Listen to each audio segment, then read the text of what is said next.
Education for us today is education to skill to economic power because skills is now equivalent to what education can afford us. Legal awareness.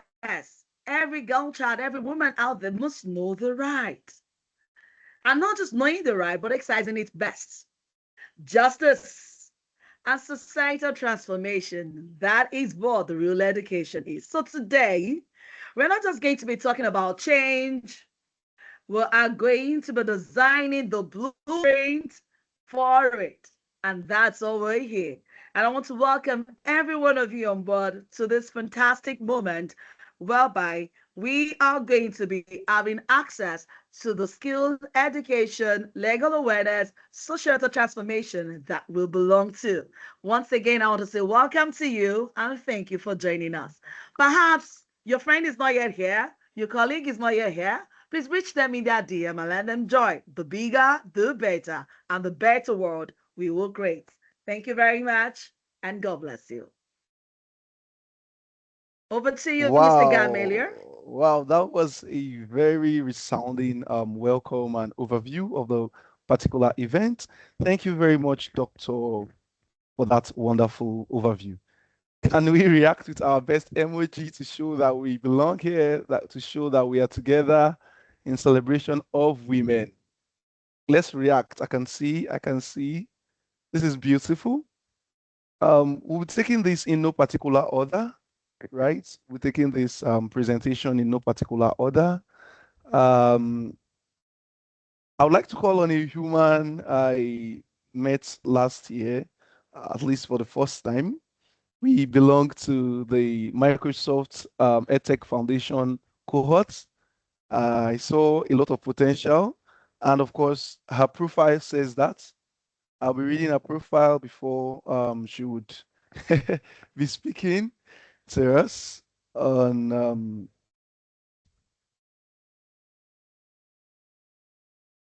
education, the intentional multiplication of potential.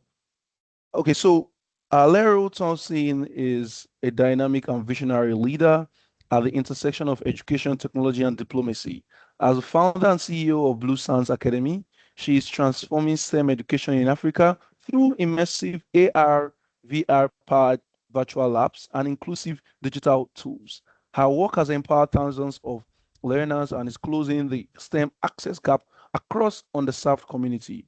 With over $150,000 secured in funding, Alero has built strong partnership with government agencies, international organizations, and private sector stakeholders.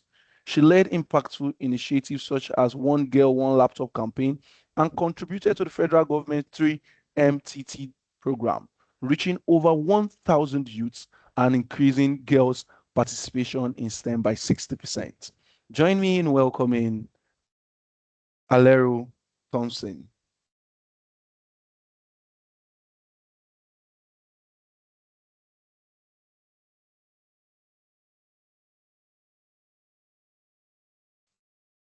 Please, Mrs. Alero, please unmute your device and speak. I'll be sharing your Can you hear slide me? shortly. Yes, loud and clear.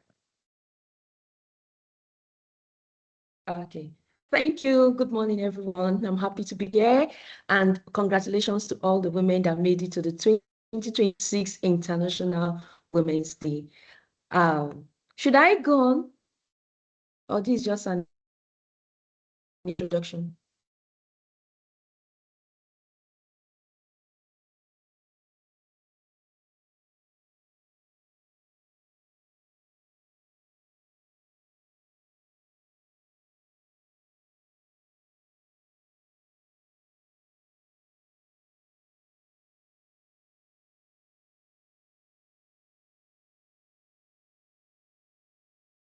So good morning, everyone. I want to start with a riddle so that we just get familiar with what is happening today.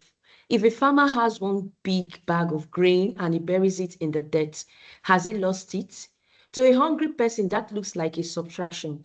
It looks like a waste. But to the farmer, that is intentional multiplication. We are often told that educating women is a cost, a subtraction of money from the bank or hours from the home. But today, I want to challenge that. Human spirit doesn't follow the rules of calculator, it follows the rules of nature. When we subtract a girl from the market to put her in the classroom, we aren't losing a worker, we are planting a leader. I'll use myself as an example. When growing up, in my family where I came from, my family does not believe in the education of the girl child. So what they say is that after educating the girl child, maybe taking her through nursery, primary, secondary, I think they've done enough. From there, you can go and get married. So I met my aunties who went through that secondary school. After their secondary school, they went to get married because they believe that if they go to university, that might be a waste. And at the end of the day, a man will marry them and then they lose the family lineage or the family name. But today I want to challenge that. When we subtract a girl from that market to put her in a classroom, we aren't losing a worker, we are planting a leader. When we invest in her, we don't just add one person to the workforce, we multiply. For example, in the health space, if a woman have a sound health because of an educated mother, she will be a shield to her children. When you empower her with wealth, she becomes a reinvestor. She reinvests nearly everything she earns back to her family. The woman has one vision. When she becomes a blueprint for every girl, she becomes a multiplier.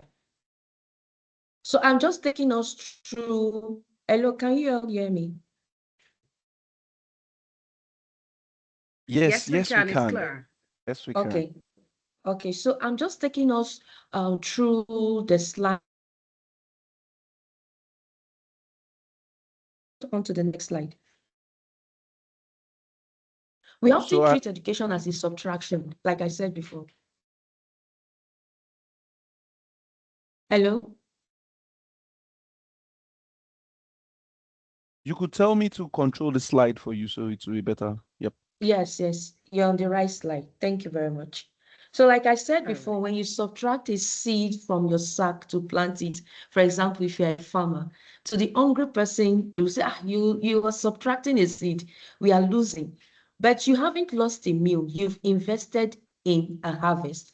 And this same thing goes also to the girl child. I'm a practical example of a girl child who did not have the opportunity to go through school. I came from a family of 5 boys, and I was the only daughter. After my secondary school, my dad wanted me to go and get married. I had to leave my home and go and stay with an auntie who took me through university. And today I am an example of somebody who they felt was a subtraction, but today I'm a multiplier. And this also gave me the leverage to start Blue Sands Academy, where I started by training young girls from Kaduna State, taking them through competitions to build their skills in science, technology, engineering, and mathematics. I would have ended up as a secondary school leaver with no skill, no education, no further education, just somebody who will be on the street or no vision, no mission in life. But because of one singular act of my auntie, who also had a mentor that took her through school and she saw the importance of education. When I went to her, she said, don't mind your daddy, stay with me. And today I am a prideful daughter of my father. So please, the next slide.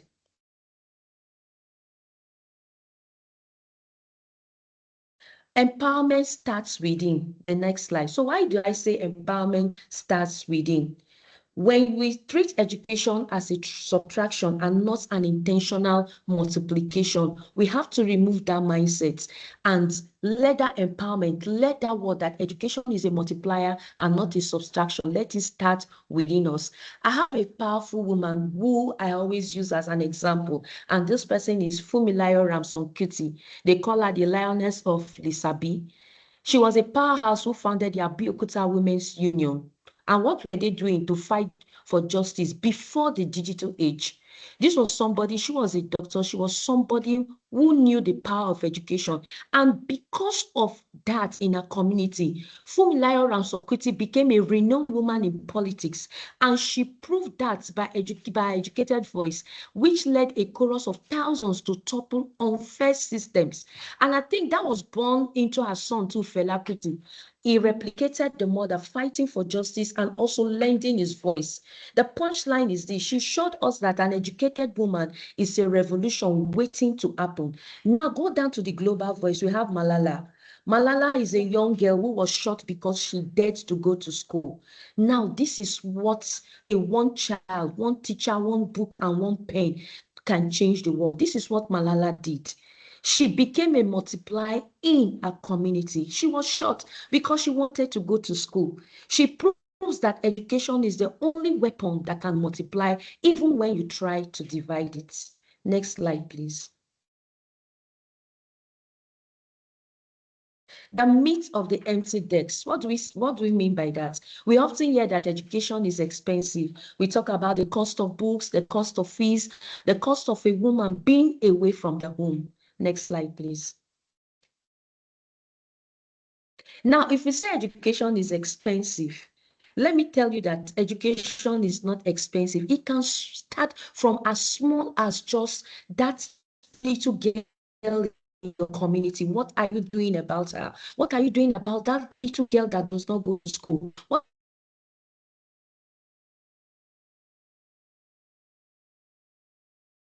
are you the community?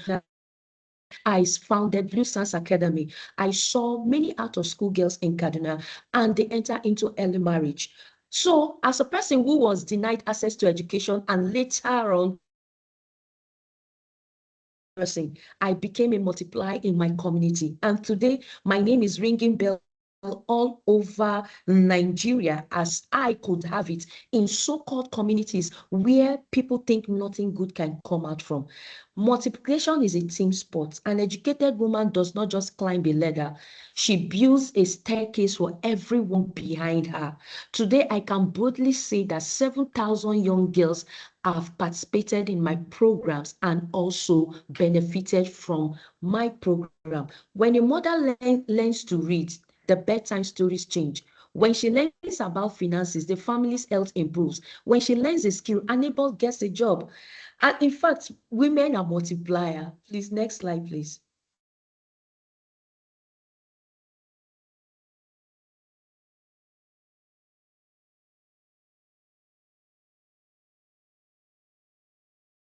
Next slide, please. Is it my network?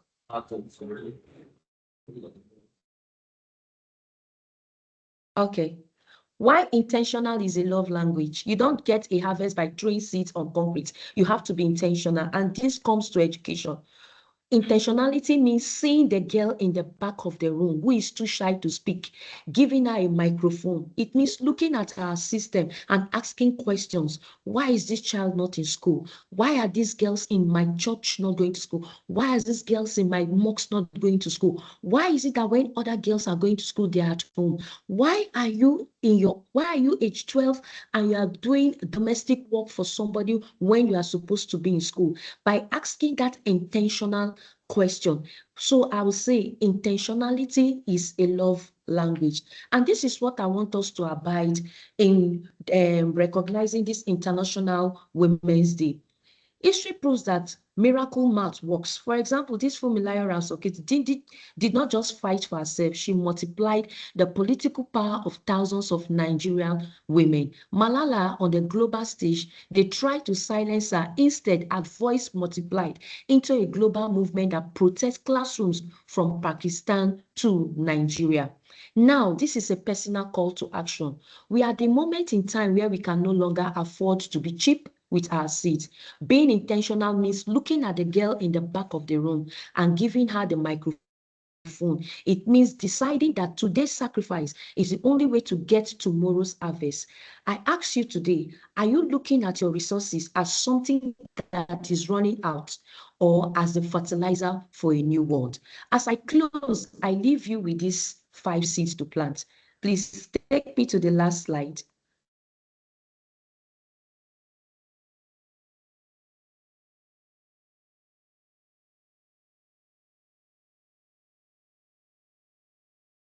five Hello, things she can you planned. see the? And Okay. what are they? As you go back, yes, I can see it. So as you go back to ask yourself or start doing this thing. Stop counting and start planting. Educating a woman is a community multiplier. Be the catalyst, not just the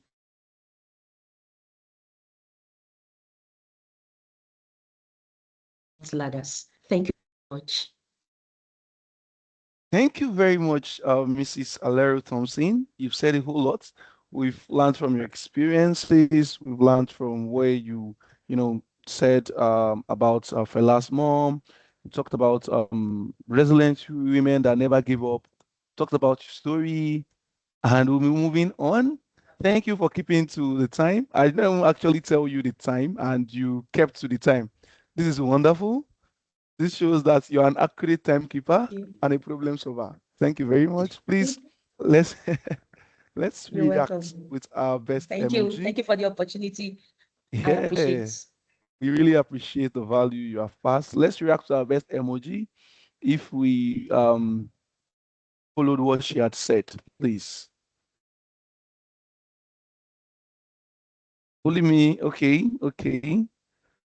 Thank you very much. You kept to time. You just did that wonderful presentation in 20 minutes, which is very wonderful. Okay, I'll be going on to the next speaker.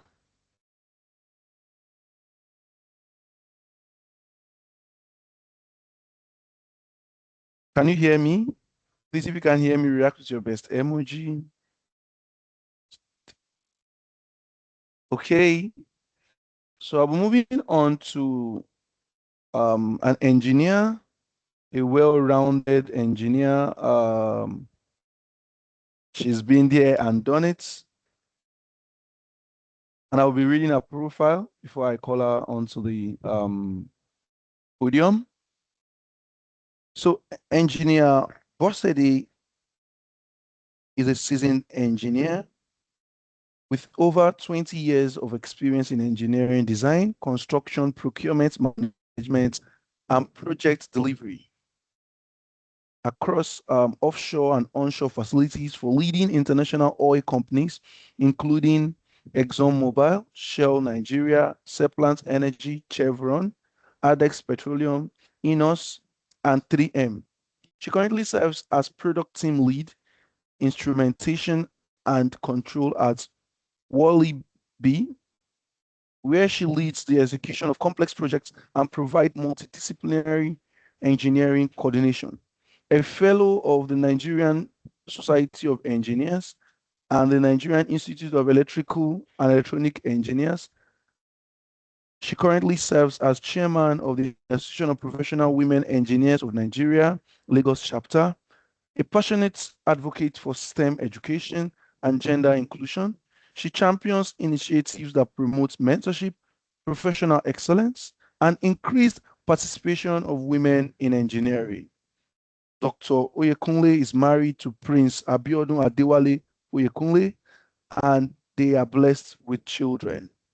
She'll be speaking on the multiplier effects, the importance of mentoring girls in STEM. Join me in welcoming um, Engineer Borsedi. Please give react with your best emoji to show your support to this wonderful session. Yes, I can see you always active, Doctor. Yeah, keep it coming. Please unmute your device, Ma, so you could discuss.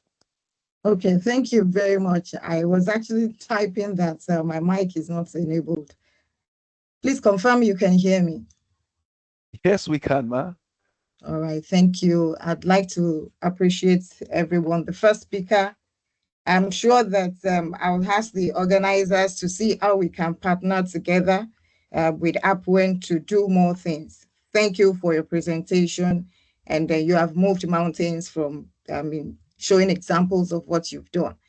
The goal is the same thing, even if we're doing it with different approach. And I'm sure that as women, when we come together, we move mountains. Once again, thank you very much. Alero, I'm sure. for that wonderful presentation. I'd like to say this morning that thank you. You've introduced me quite all right, so I'm not going to go too much into that. But I would like to let everyone know this morning that it's not all about, we're not going to be doing definitions. We're going to be practical and we're going to be action oriented. Like the topic I was given, the multiplier effect, mentoring girls in STEM to, I know the topic was to ensure, but ensure is not an action oriented activity.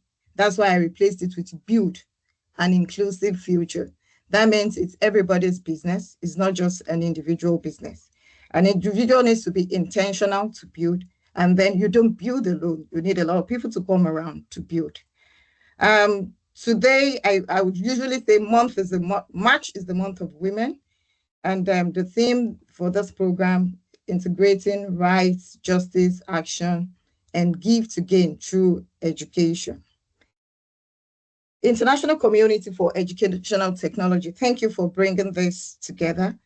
And before we go in depth into the program, I would like to share a bit of some staggering statistics, which we can all check ourselves. When you look at women's rights in Nigeria, so I'm not going global, even though I'll bring in some global experience, but we need to look at our home. We need to look at, no, go back to the first slide. I just want to use this as the opening. I really love, probably because I'm an engineer, I love data. Violence against women in Nigeria, that's 31% of Nigerian women aged between 15 to 49. They've experienced physical violence. What is our parliamentary representation? This is associated to justice and rights. Women only hold 3.9% of seats in Nigeria's National Assembly. So if we have just that one digit representation, you should know that it's going to be a struggle for a woman-oriented action or policy to be approved. That means we need to start buying favors from the men so that we can push a vote or push a motion. Economic empowerment. 77.1% of women are active in the workforce, but 87.9% are confined to self-employment with limited access to formal wage employment. For the people who are entrepreneur here, you know that it is what you make at the end of the day. You remove the cost of running your business, you remove the overhead cost, you remove the saving for the raining day. Whatever is left is what you go home with. Education, 12.5% of Nigerian women aged between 15 to 49 were married before age 15. That shouldn't be a surprise information to us. And then when we talk about health and reproductive rights, 71.2% of women lack autonomy in making sexual and reproductive health decisions. With these staggering statistics, we should know that as a woman, we have a lot of things to do. And then as a Black woman, then I don't want to use the word double jeopardy, but the struggle is much. And that's where programs like this and advocacy would always be continuous to achieve the goal. All these pictures talks about what I do. And I've always been in the men's space, right from school days. 3 of us in the class of 49 people in electrical engineering in the University of Ibadan. So you should know what that means. And nobody is favored being a girl. Even in ISA, that's the National Society of Automation Engineers, same thing, there are limited women. In IET, Institute of Electrical Engineering and Technology, that's the UK body, is also same thing. The statistics is very, very low. And then in Nigeria Institute of Electrical Electronics Engineers, in Nigeria right now, they just installed the new president. The association has been existing, and there's not been a woman who has been a president. APWEN, you know, APWEN is Association of Professional Women Engineers of Nigeria, and currently I'm privileged to be the chairman of the Lagos chapter. And that's the body that has over 3,000 registered. There are more female engineers, but those that are taking the conscious step to register are about 3,000. And we have the Society for Women Engineers. That's an American body, which APWEN is also affiliated with. And to also earn my skills, apart from being a technical person, I joined the Toastmasters International, which is a public speaking and public speaking body, which I have quite some certification in it as a public acclaimed and registered acknowledged public speaker. And then you can see the picture there. That is me in 2018. And this is going to be the key or the action-oriented information that I want every one of us to do. In 2018, I turned 40. And instead of having a birthday party, I decided to put the funds together. I went back to my old school. I went to Girls High School, Agege, in Yanopaja. So I'm a local breed. Don't think all this is, it didn't come together in a day. And I went back to that school to do a give back. What did I do? I decided to sponsor jam form. It's quite small with a few of my friends. I don't give me any gift. Just give me, pay for one form, pay for two forms and all that. And we gathered together and we decided to pay for the jam form for 240 girls. It's a girls only school. That was in 2018. And this is to talk about the multiplier effect. I can tell you today, if I don't have record of any, I have record of 6.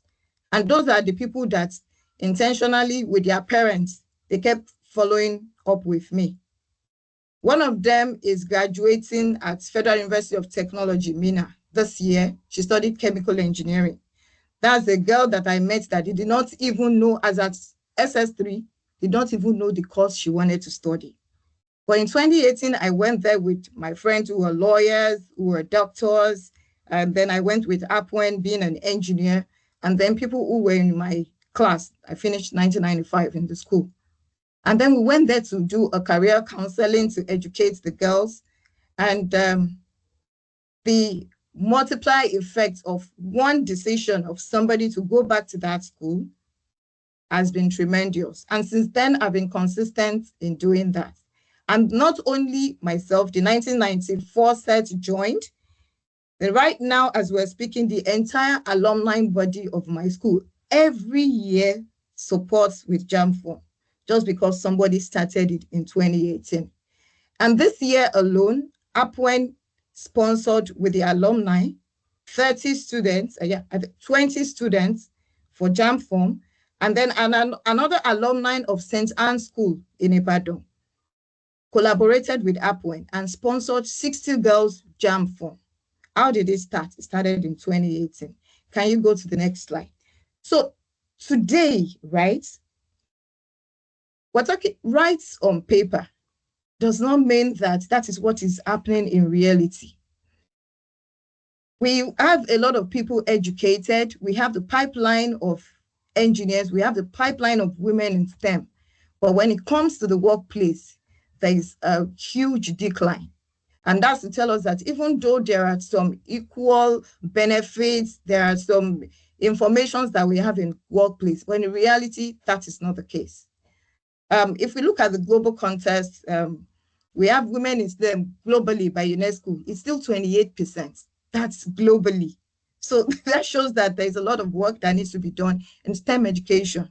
In the UK, that we think they are more educated than we are, or they are more developed, I mean, by classification, we have 16.5%. And then in the US, it's even lower. But in Nigeria, we're just 5%. And this is, some people can be saying, how did you get this data? This was a presidential implementation committee for technology transfer that was created in 2020. They had this survey in 2024 by President Bola Ahmed Tinubu himself. So they've seen the real situation that we have women who start as a STEM person, but do they career-wise end up, or is the pipeline progressing? So that gap, the challenge begins long before the workplace. So the challenge didn't just start now. Like I told you, in my time in the University of Ibadan, we're just 3 girls in the electrical, in the class, total class of 49. That's about 46 guys. And no, we started as 5, 2 dropped. So 3 of us graduated eventually.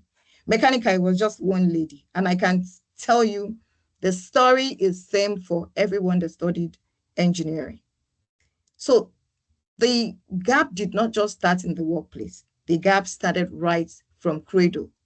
And the more reason why some different organizations like APWIN still goes to school to talk to young girls, to encourage them the need to be intentional in filling up the pipeline of STEM education. Can you go to the next slide, please? So if we look at this gap, there's a representation gap across all the engineering divisions. So that it doesn't see, these are statistics we can check online.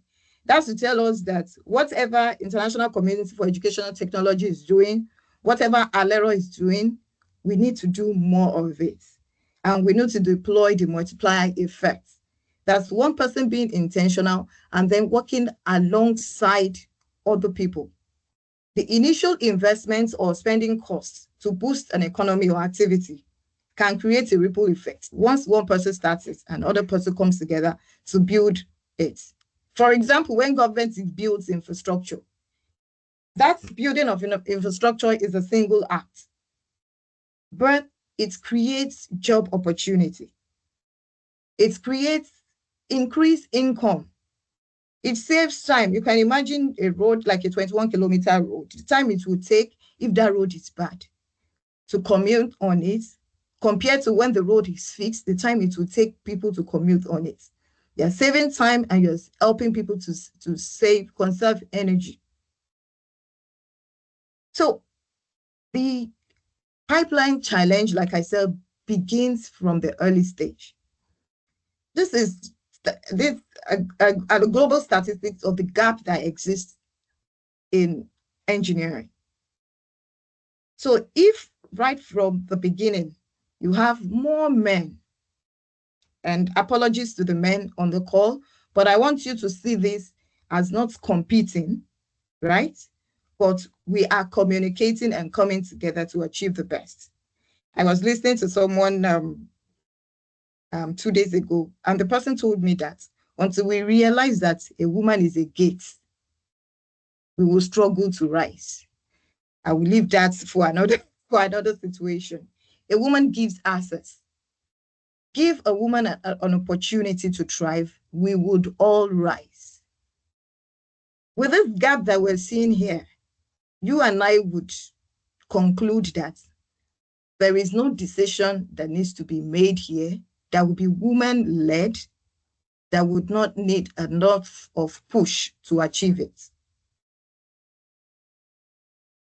I want everyone to agree with me. This one, there's no gainsaying it. If you're in a class and you have 81% men and you have 19% female, and you want to push a proposal, that proposal, you need to work ×3. In fact, the multiplication will be already almost even up to factorial for it to be actualized. So we need to move from awareness to action. Can you go to the next slide? The question is, what can we do to change this narrative? Like Hilero said, one child, one laptop. Upwind Lagos, I can keep reeling out. If you check our website, I can keep reeling out the things we've done. We had a back to school program in September. We call it Back to School with a Legion. I appreciate the fact that we call on examples of female leaders that are late or they've gone past. But Upwind Lagos created this Back to School with a Legion to show a physical being that has been through that school. My vice chairman, Engineer Zansi Adibowale, she's a mechanical engineer and she's a key account holder in the company she works with for Sub-Saharan Africa. She went to a school in Yaba Tech, in Yaba. So we went to that school in September with mathematical sets. Mathematical sets represents STEM for those young girls. But this time around, both girls and boys, it was a mixed school. We went there with her and we went with that initiative with school bags out. I think I have a picture of it somewhere there, with school bag. And then these young lads were surprised to see her. We went there every morning in the assembly. Zansis is a very huge lady. And we told them she's 42 years old now. This woman here passed through what you're passing through now. Do you want to be as great as she is? Do you want to be greater than who she is? You can see the excitement in the eyes of those young lads. I am sure that in some years to come, and we're going to go back to that school again, some of them will become engineers because they've seen a living legend. So our action, we should focus more on rights to action. What we can see, I'm being realistic now. It's good we have public lectures like this. It's good we have seminars like this, but we need to take realistic and tangible actions so as to bring the pool of girls that we want into the pipeline of STEM, the pool of girls we want to be educated. They need to see us. They need to see Alero. They need to see Dr. Bola Joko. They need to see Bosse, that these things can be achieved. It's good we call Ransom Kuti, we call all those names. Please let them see you doing well and then show yourself to them. Be tangible. And one of the tangible ways is mentorship ecosystem.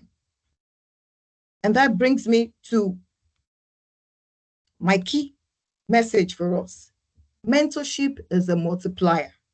I can't begin to tell you the number of mentorship programs I'm involved in.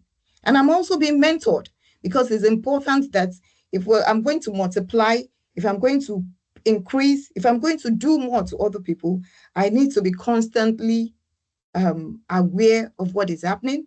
I need to be constantly educated. I need to know more to be able to pass the right message to the next people. Mentorship is one of the best ecosystems that can be applied as a multiplier effect, which is transforming access into opportunity and potential into leadership. As a mentor, create room for others to climb the ladder when you see the opportunity. As a mentor, share information. As a mentor, be available. Access does not mean availability. Be available. And then as a mentor, ensure there's this ripple effect that you cause when you become a mentor. You help create confidence. The people you mentor, you help them to develop their self-belief. You strengthen them through visible role model. When they see you, when they know that you are available for them, you're going to help to build their confidence. And then some of your, not only success stories, some of your failure stories, when you share it with them, they will learn from it so that the mistake we made, they won't have to make it. The journey it took us a while to achieve, they would have less time to achieve it. That doesn't mean that they won't go through the process, but you would explain the process to them such that they are not caught on her way. Through mentorship, we can help to build a network. In the network, you share industry knowledge and professional networks. They become accessible, make them accessible. Let your network be available to those you're mentoring. And mentorship also helps create retention. How do we want to retain STEM women? How do we want to keep STEM women in the workplace? If you are there up the ladder, you are there on the table, make the room available for others. There's a saying, somebody said that if there's no space for you on the table, take the table away, or bring your chair and create a space for yourself on the table. And from retention, we are able to help create an evolutionary theme of women, of girls who would create mentorship program for others. Young women transition from learners to innovators. Your slide is behind. I'm in another slide already. So the multiplier effect is, please ensure you mentor with confidence, create a network for people, encourage evolution. That means you're checking up on the people you've mentored, that they are not at the same spot where you met them, and ensure you are contributing to the retention of those leaders. we all know what the ripple effect is. In fact, I'm sure most of us have done it sometime in school. If you look at a pool of water and you just drop something into it, you will see the waves spread out. Your singular act of one person, the singular act of Alera, the singular act of Bose, to inspire one girl. That girl is from a home, probably a home with two other girls and the boy, the father and the mom. It goes back. One of the examples, there's a lady that was also a beneficiary in the 2018 program. Her name is Exta. She did her first degree physics. She went back to 300 level to start doing engineering. I met, I didn't even recognize her. She saw me at one of the Appoint conference where she came as a young student member to the conference. And the way she ran towards me and hugged me, and like, you know, as a leader, I had to smile. Hey, how are you? And all that. I said, Auntie, you can't recognize me. I said, I'm sorry. I said, my name is Esther. In 2018, when you came to our school, you made us to understand that we should be engineers.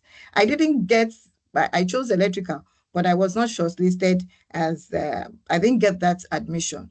So I was given physics. I finished physics. I'm now back to school, 300 level, studying electrical engineering. From that moment, right, Esther said, my parents would really like to talk to you. She got my number. Now, the parents calls me whenever Esther needs to take a decision. And you can imagine whatever Esther becomes tomorrow, you can imagine how great she would be to our community. Esther is just one amongst many.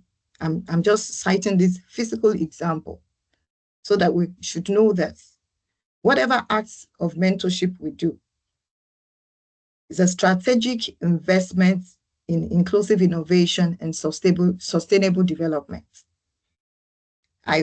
You think you have helped Esther to acknowledge that she can become an engineer.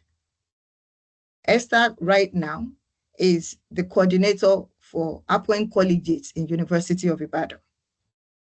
So she has become a leader just from mentoring one girl. And that's even unconscious mentorship. You can imagine when she's consciously mentored, what would happen?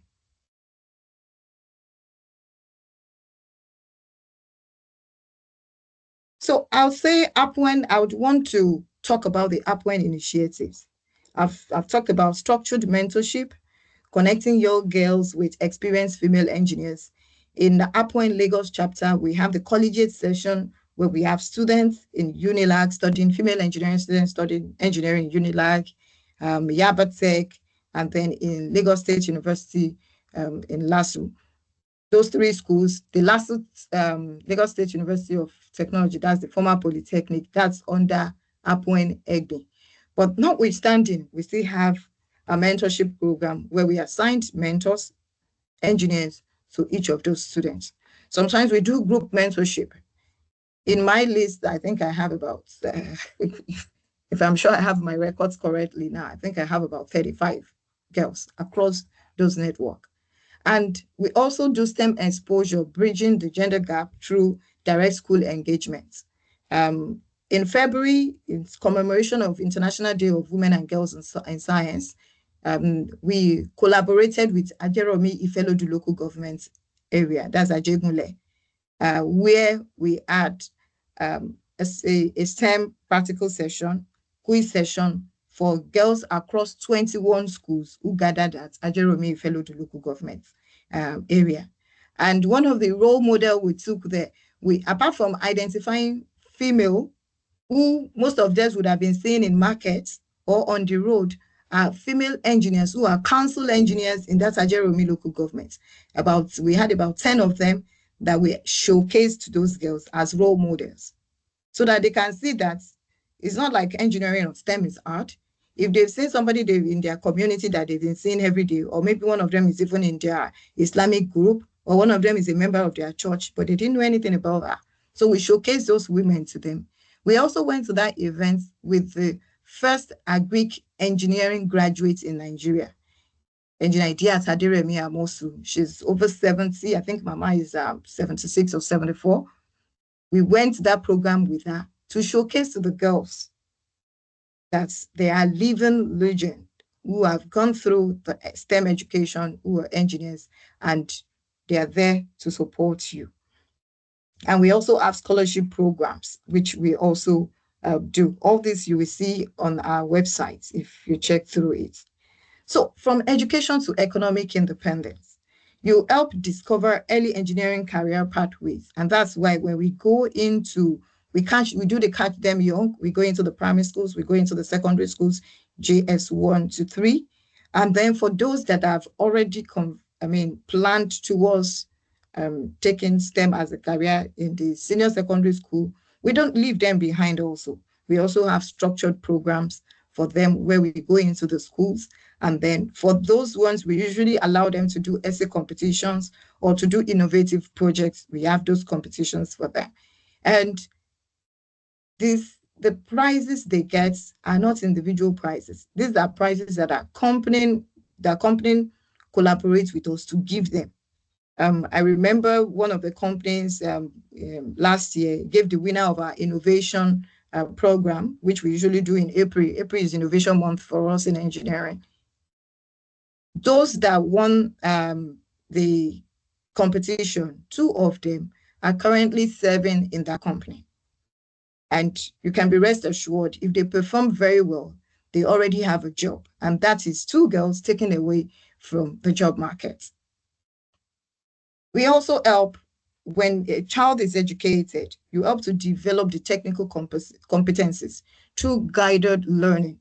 So you've helped them to have an early structured part, then they have a guided learning, and then access, which is one of the things I give examples for, of internship and industrial opportunities. It is those that you have mentored, it is those that are educated that you create such room for. Hence the need to start from discovery to develop and then provide assets from them. From there, you would know that you've created leaders, the people that have transitioned even into entrepreneurs and workforce leaders. I think that was in 2016, one of the ladies from Unilag that participated we have a program called Town Gown in Apwen, where female engineers from penultimate year in the university up to 0 to 3 years post-graduation, they joined the Appoint Town and Gown program. And this Town and Gown program, we do it with companies who brings their HR people to talk about the requirements for you to be engaged in that company. One of them, which happens to be also my mentee, she's currently doing her PhD in the UK now. And that's another thing entirely. The brain drain we're experiencing. Even though Gides engaged her through that program, but she got a fully funded scholarship program up to PhD level at Cranford University. Those are some of the things that our educational system needs to build in with the corporate organizations. And I know that by God's special grace, we will get there with different actions that we are carrying out today. Practical actions leader can take today. Be intentional. Mentor at least 1 girl in STEM. Please, for the men on the call, we're not just talking about the female here. I have mentors who are male. I can tell you categorically the projects I'm doing currently, it was a male mentor that recommended me. So sometimes there's room for mentorship, there's room for sponsorship. Whatever cap you are able to wear, please wear it. Environments, create safe, inclusive workplace where girls can thrive. I'm already at the next slide, please. Support collaborations between industry and school. What International Community for Educational Technology is doing is great. We are collaborating. You're not doing this in isolation. You're talking to women from different organizations and space to have this discussion or engagement. Invest, fund scholarship and innovation opportunities. Your 5,000 naira can do something. Your 10,000 naira can do something. Recommending a community or an association that needs funding to your company can go a long way to take care of this pipeline of economically educated female that we're talking about. Amplify, share success stories to inspire the next generation. I can tell you, a child will be excited to see Alero rather than hear about Fumilayo and Kuti. Alero, this is my message to you today. Show yourself more. Be out there. Show examples of living people who are contributing to what you're doing. The stories of Ransom Kuti would always be there, but your story needs to be heard. The story of Bosse needs to be heard. The story of Dr. Bola Joko needs to be heard. The story of Dr. Abdurrahman needs to be heard. We need to move to the place where people can identify with what we are currently doing.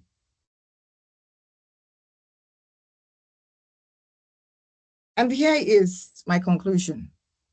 The future is a shared responsibility. So it's not just the work of Bosse, it's not just the work of Apwen, it's not just the work of ICET. It's the work of everyone. The future is a shared responsibility. When we invest in mentoring girls today, we build stronger industries, resilient economics, and a more inclusive future for all. Thank you very much. Please stay connected with me on LinkedIn or any of the social media platforms. My name is not changing. I've changed dates over a long time. My name is Bosse Oyekunle. Thank you for the opportunity. God bless you. Thank you so much, Engineer Bosse Oyekunle, for your perspective on this matter. You have said well. We have seen all of the statistics, and we are encouraged to do more to expose the female gender to, to education, to innovations, to things that would basically support the society, because we know female gender always give back to the society. Thank you very much. Can we just react to our best emoji, show our love, our support Oh, yes. for That's what it's very quite just engaging. listened to?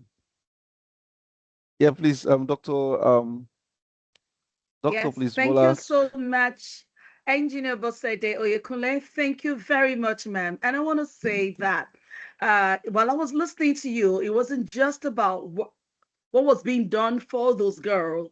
It was about the opportunities where your organization were making and the impact whereby you created space for them to thrive and to lead in those spaces. Yes, and thank you. Thank you. That's quite Thank you. impactful. And I think we're going to collab very soon. I'm so inspired by your story. And Thank you. our first speaker, too, I want to say a big thank you to you. I think it's high time after this meeting, we form a very formidable team because one girl child empowered, it's a whole community that's been given the force to grow. Thank you one more. Thank you, our speakers. And that's so delightful to be here. Yeah, thank you very much, Doctor. That wonderful address. Moving forward, we would be discussing on the topic that says bridging the justice gap, using education to Yeah. close the legal gap and empower women to claim their rights.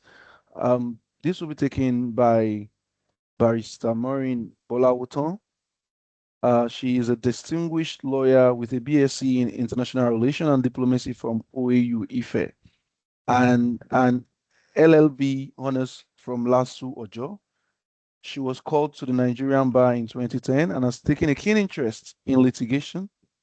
Maureen furthered her education with a master's degree in criminal law justice from Ahmadu Bello University, Zaria. With over a decade of experience, she has worked with reputable firms, including Awukoya and Agbola and Co., before establishing her own chamber in 2014. As principal counsel, She partners with other lawyers offering expert legal services.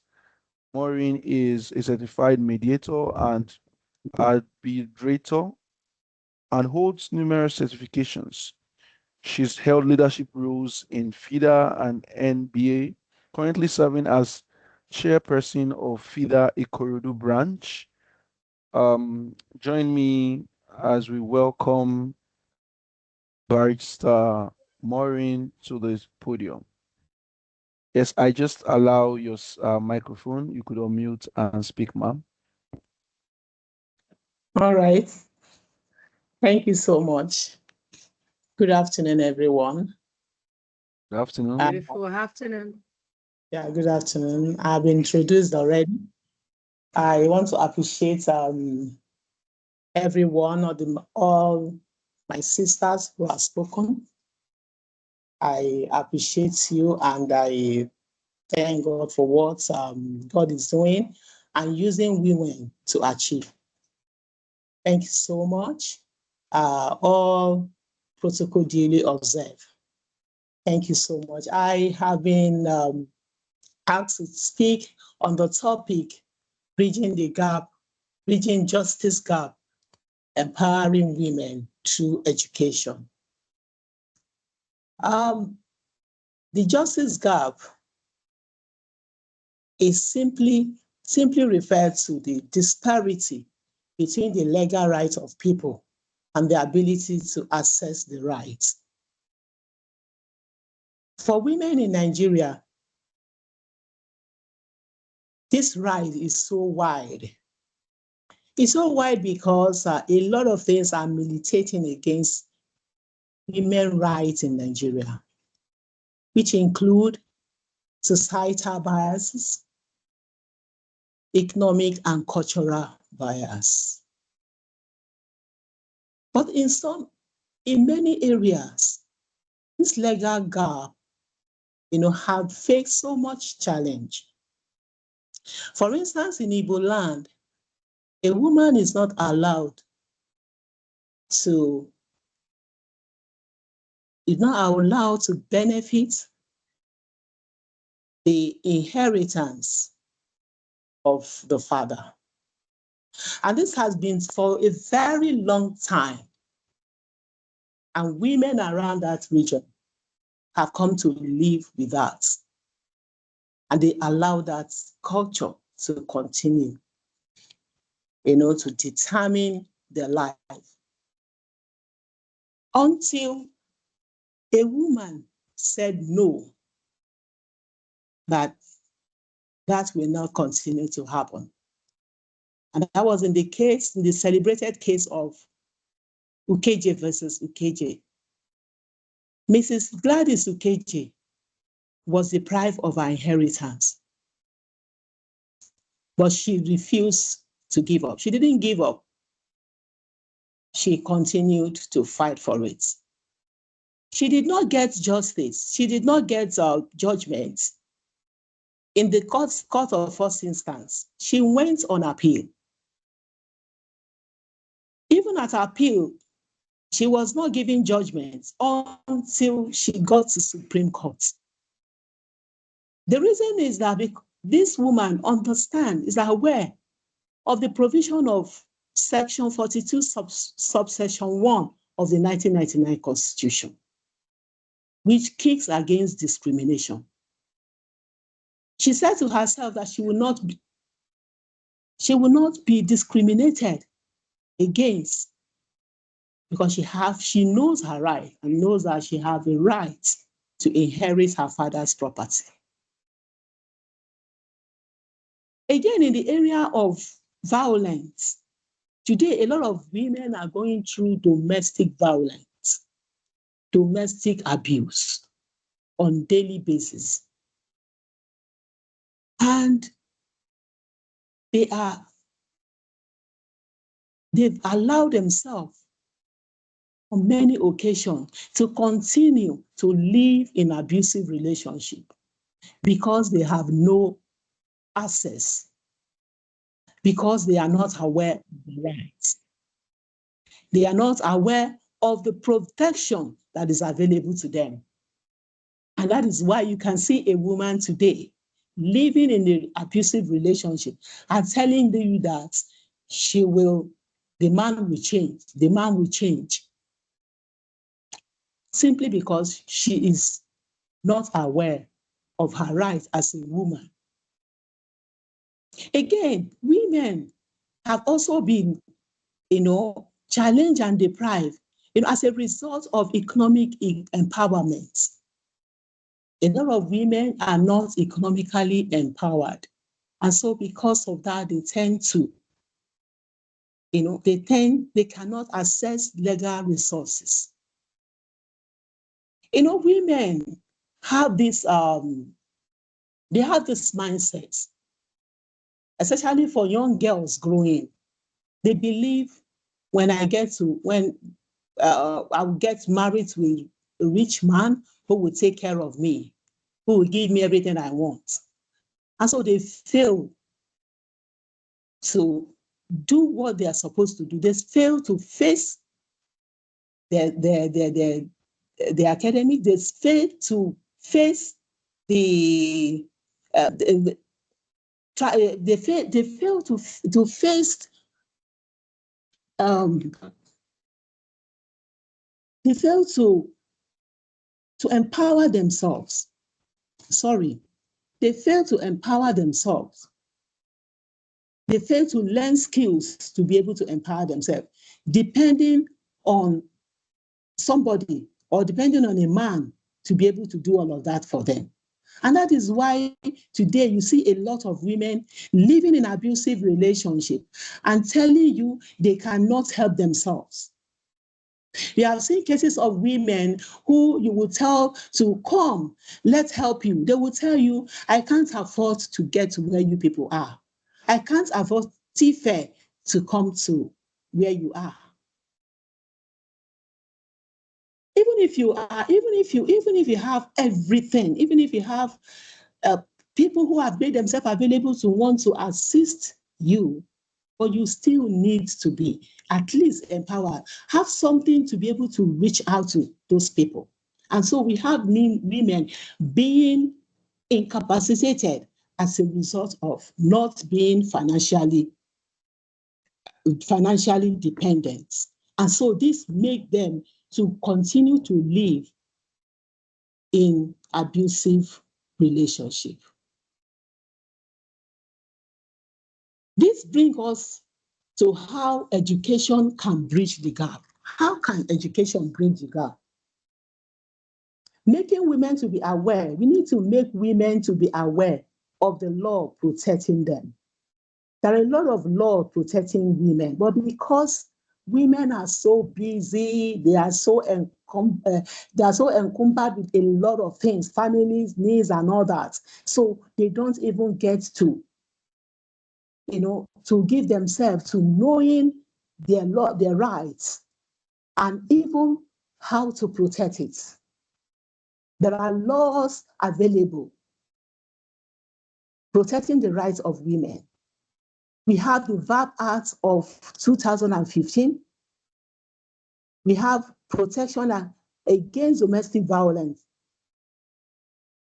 Protection against domestic violence law 2007. These laws are there. But because a lot of women are not aware, they cannot confidently seek for justice.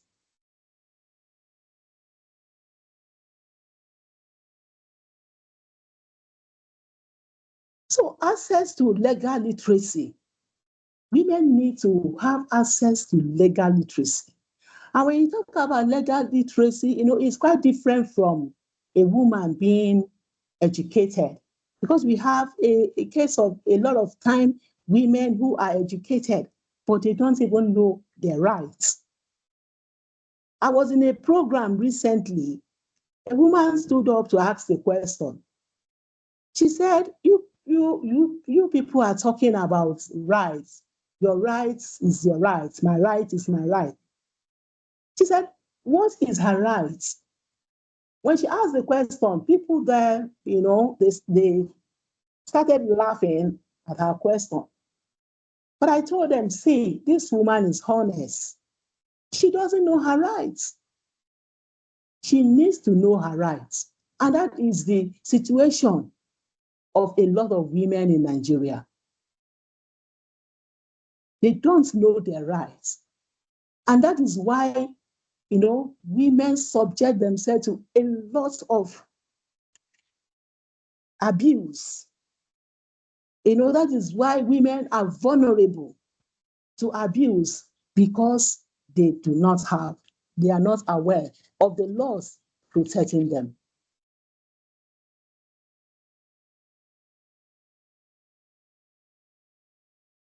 Again, education when she said that, I told her, you have a right that is embedded in the Constitution, in the 1999 Constitution of Nigeria. You need to take advantage of programs like this. Women really need to take advantage of programs educating people, educating women on their rights. They really need to take advantage of that. And that was what I told her.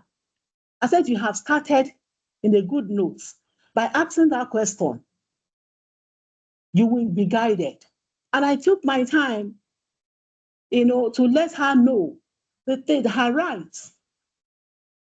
So this is to tell you that a lot of women don't know their rights. And so when their rights are infringed upon, they don't do anything about it. They continue to live in it. Imagine if somebody like Gladys have decided to keep moving, had decided to take it as the custom of the land. By today, we won't have this precedent. Today, women in Igbo land can go to court over the property if they are denied of their property or their inheritance.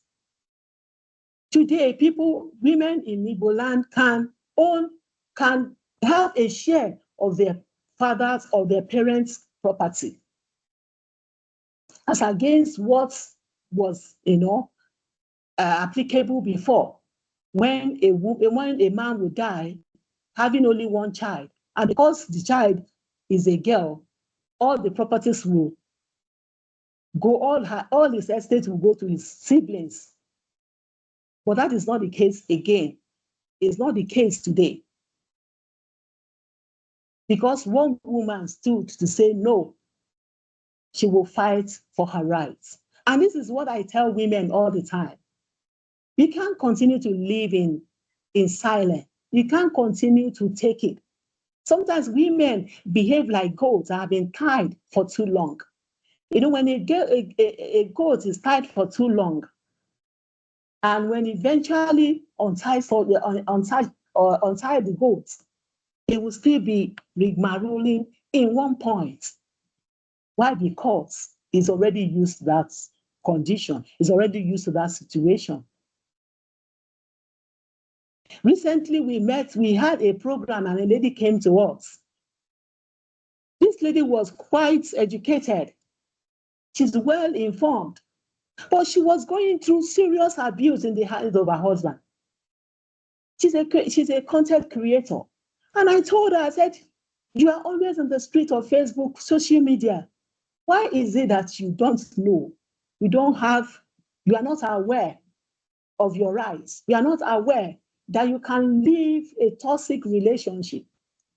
She said she's not aware. She doesn't even know that there is organization fighting for the rights of women. And this is a lady that is well educated. So it is high time women, learn to stand for themselves, because nobody can actually fight for your right if you don't take steps to do it by yourself. I used to tell people that when you come to NGOs, you come to human rights to prosecute the matter for you. They can't prosecute the matter at the same time be the witness in that matter. You will have to make yourself available to be a witness in your matter. And so education is very, very vital in bridging the gap. A lot of women need to be educated. A lot of women need to know their rights and also stand for it. It is one thing to know your rights, and it's another to fight for your rights. Because we have a lot of women, though they know their rights, but they are afraid to fight their right because they are not financially capable to do that. We have a lot of women who are living in toxic relationships either because they don't have money to rent an accommodation. So when they come, you tell them, leave this marriage so that at least you will live for your children. Then if I leave, where am I going? If I leave, how do I get a place to live? And these things have continued to affect women and make them to continue to live in a toxic relationship. Another way education can bridge the gap is when women's rights are incorporated in our school curricula. When these rights are incorporated in our school curricula, it will help as the girl child is growing up, right from the secondary level, is already aware. She's already aware of her rights. She's already aware that she cannot be abused. She's already aware that her body belongs to her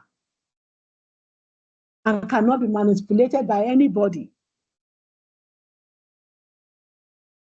So if a girl child is aware of this from secondary level, she will grow up to know her rights. She will grow up to be well informed.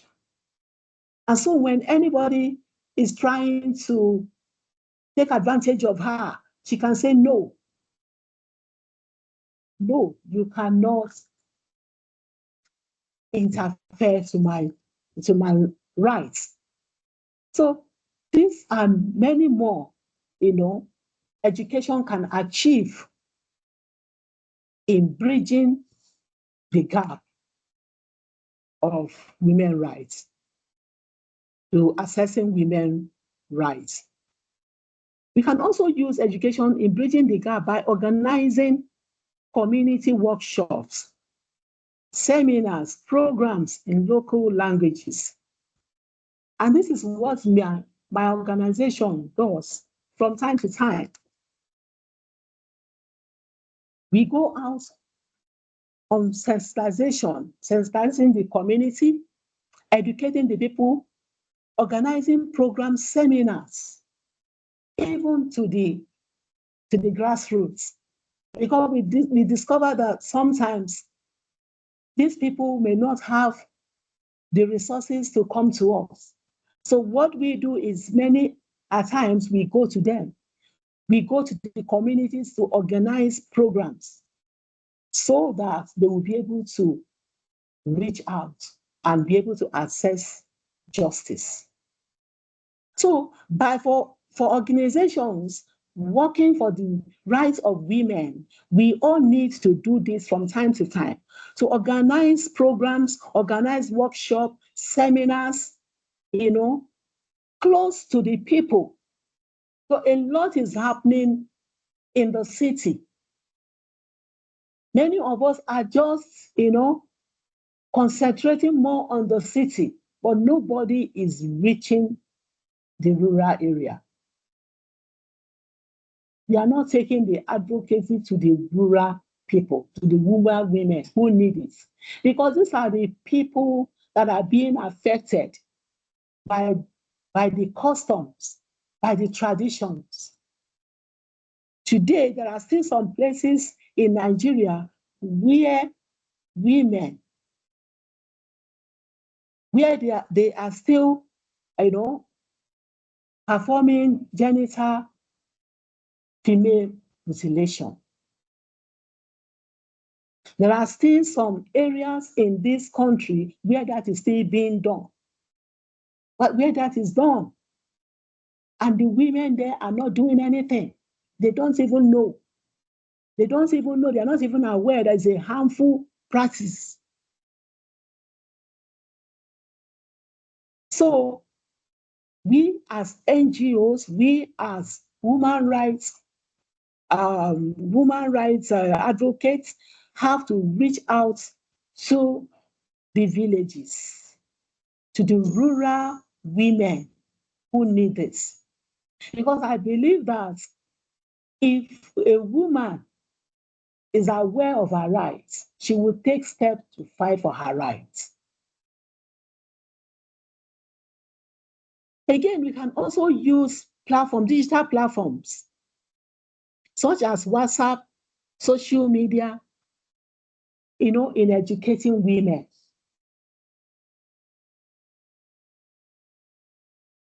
We see this, if you scroll the street of social media, we see a lot of informations flying about human rights. So we can do more because it's like everybody is there. A lot of people are there. So we can use that means to also reach out to them so that women will be empowered. We can have complete women. We will not have women that are subjected to all manner of abuse just because they don't know their rights. The work of sensitization is quite enormous. So there is need for collaborations, collaborating with NGOs, community leaders. This will amplify the effort of awareness. So when we are able to do all of this, because sometimes in the community, when you partner with the community leaders, you will be able to reach out to a lot of people. Recently, there's a community, we partner with a lot of communities. And on daily basis, we see cases coming to us from those communities because we have paralegals in each communities, people who are partnering with, although they are not lawyers, but when cases come, they stand as first aid. They handle that matter, then they bring them to us. And on daily basis, as we sit at our legal clinic, we see cases coming from these areas. So we need to really do more of this, collaborating with the community leaders, the religious leaders. Because you see, the abuse, infringement on human rights happens mostly in our churches, in our mosques. Our religious leaders encourages it. They encourage it.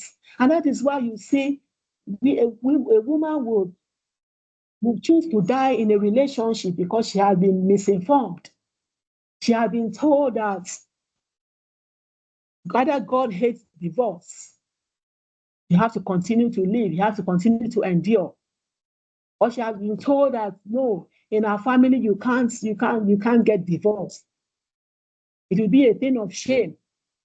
And so she will continue to live in that in such a relationship. And that is why we need from time to time to collaborate with these people, to sensitize them, to let them know that it is not the end of life.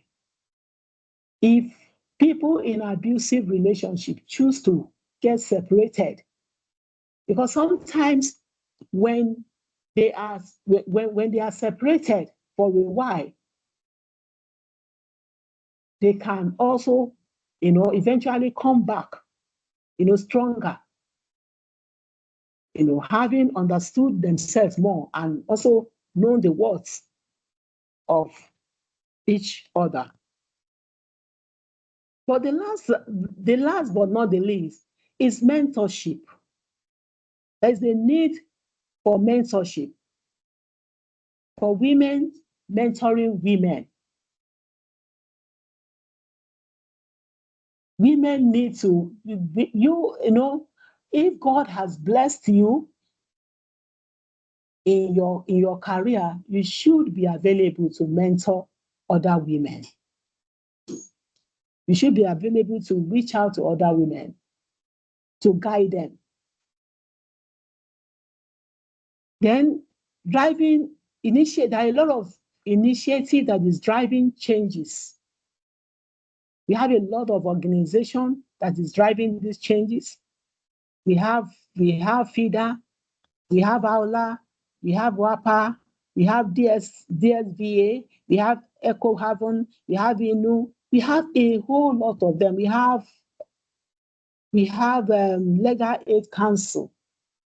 This organization is driving changes on daily basis. And we need to, recognize this and, partner with them.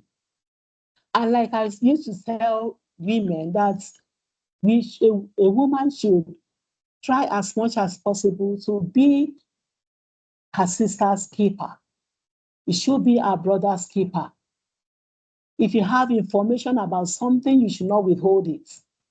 You should try as much as possible to reach out, because we have a lot of people who does not know, who are not aware of how they can get protection. But for those who are aware, should be able to relate, to be able to give information. And even in a community where you see somebody going through abuse, you don't need to keep quiet. You don't need to keep quiet. You can come to report such cases to save that person. And again, women need to be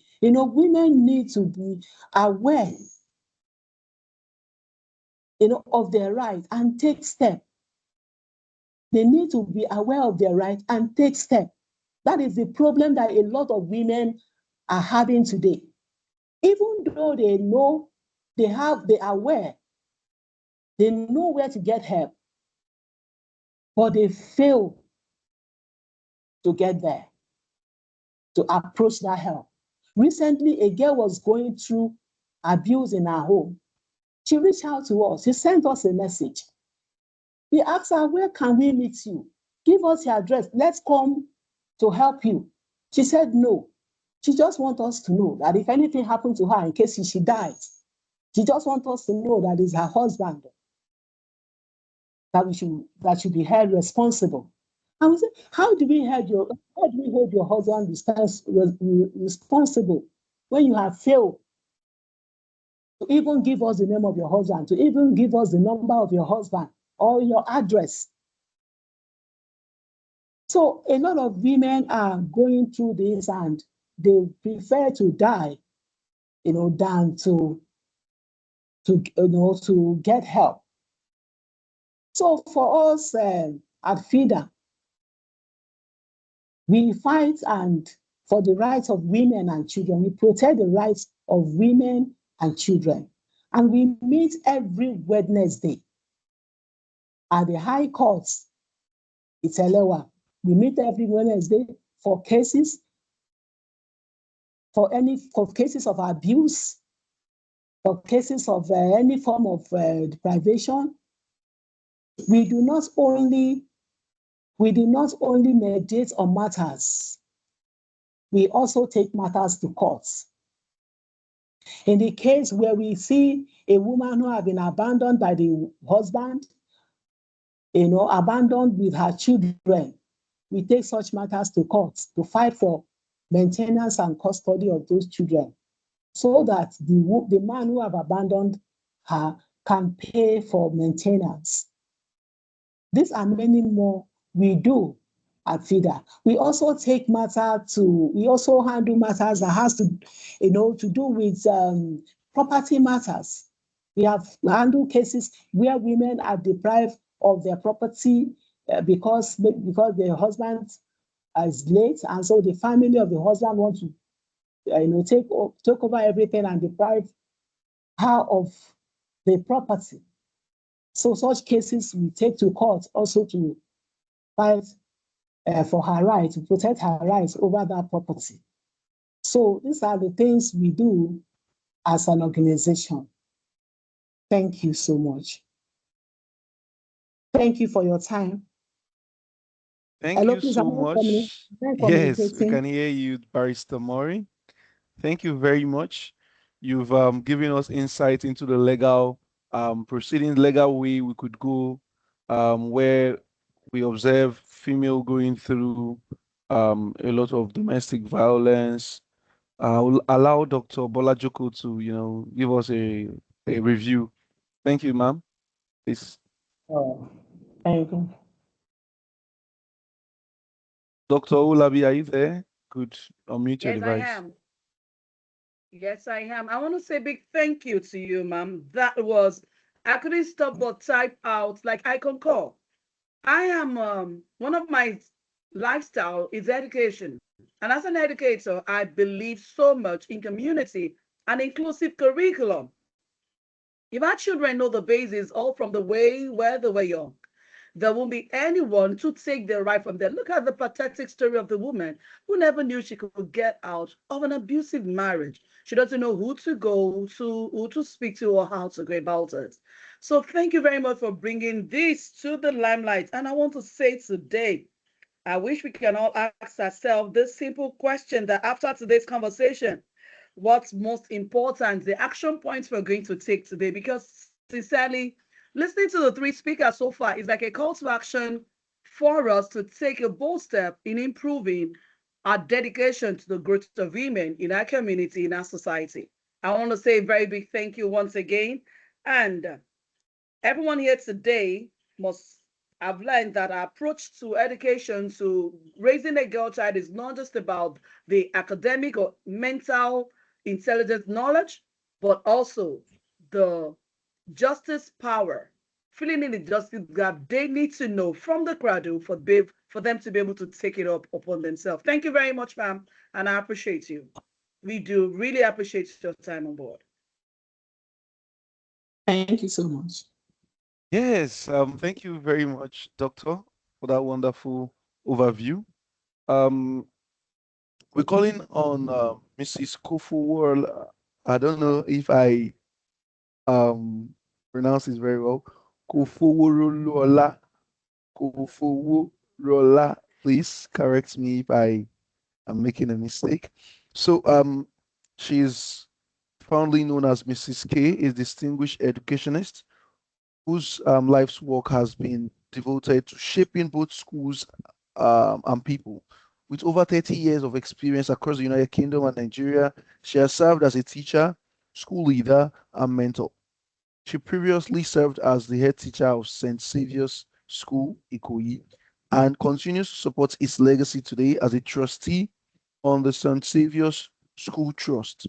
She is also the CEO of KCX Education Consultants and the proprietress of Rosecraft Preparatory School, where she continues to empower educators, strengthen school systems, and inspire young minds. Her influence extends across the wider educational landscape.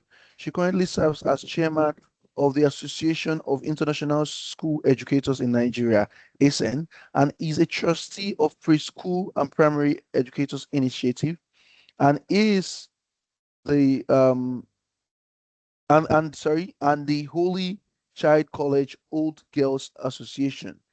She was also recently nominated to the board of trustees of the Saleco Descendants Union, where she chairs the scholarship committee, driven by a deep belief that every child deserves access to quality education and every teacher deserves the support to make a difference. Mrs. K remains a passionate advocate for children, teachers, and the future of education. And she'll be talking to us about education as an exclusive pathway to placing women in high levels. Join me in welcoming Mrs. K.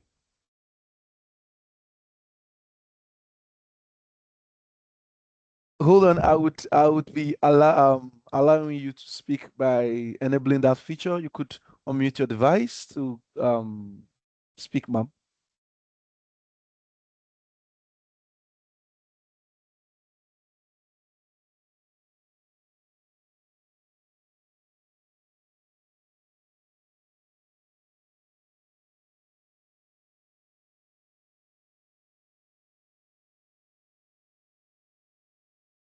You're welcome on button, man.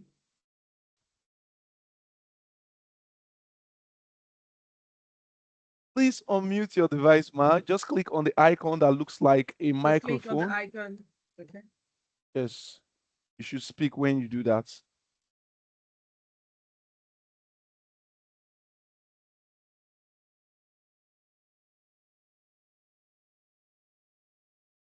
I have unmuted you from my end. You just need to click on the icon that looks like a microphone.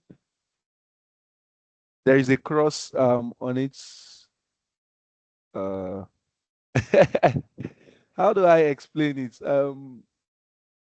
It looks like a microphone with a with a line on Let's it. chat. Let's put it in the chat. She'll read it up.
Okay, I'm wondering why this is happening.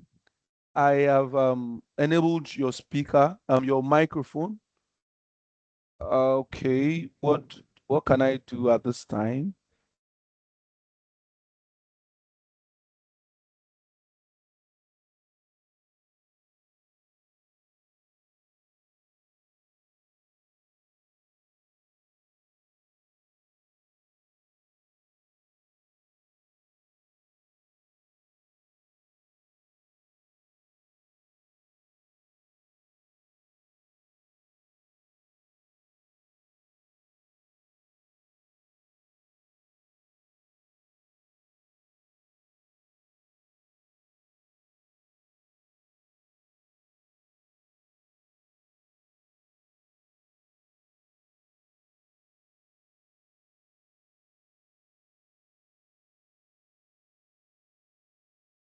Okay, okay, try speaking, try unmuting through the other Okay, device. my phone is fine now. You can hear me. Yes, loud and clear. Okay, so I'm going to switch off my laptop so we don't have the what's that thing called? Yes, yes, Okay, please. so I'll switch to my phone. Technology is fantastic until it decides to do something else. So can I be heard now? Loud and clear.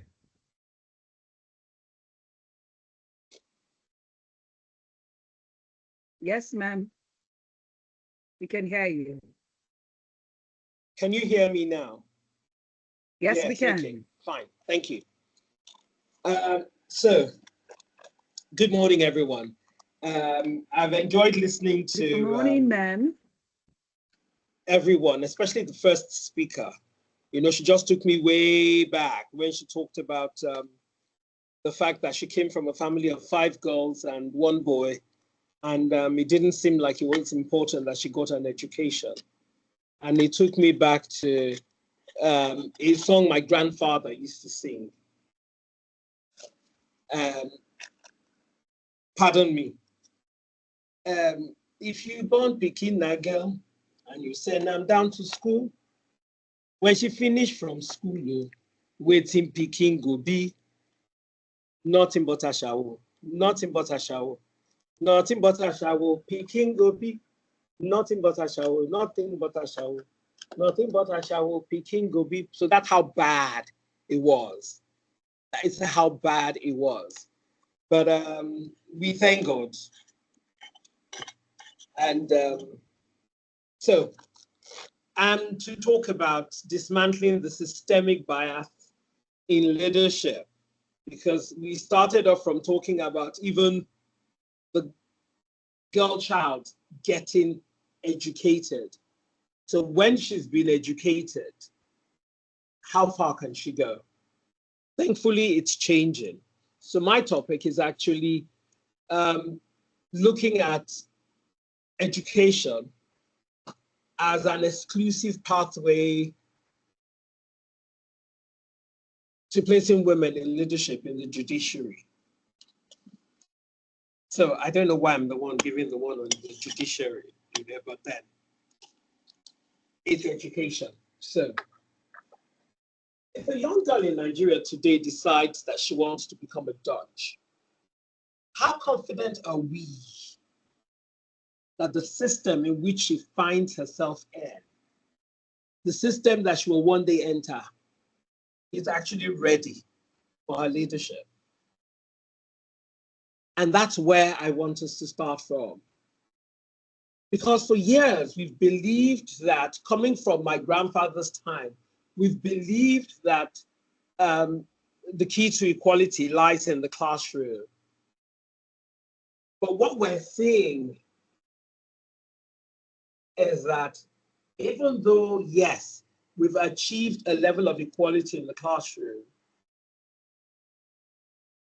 and you go into law school and the seats are full of brilliant women, we think that naturally the bench will follow, and hopefully we'll find them as judges. But unfortunately, when you look around, you see that the degree is not a shield against the systemic bias that there is. And so in 2026, we see the paradox clearly. We have a pipeline full of talent, brilliant lawyers, brilliant women, brilliant legal minds.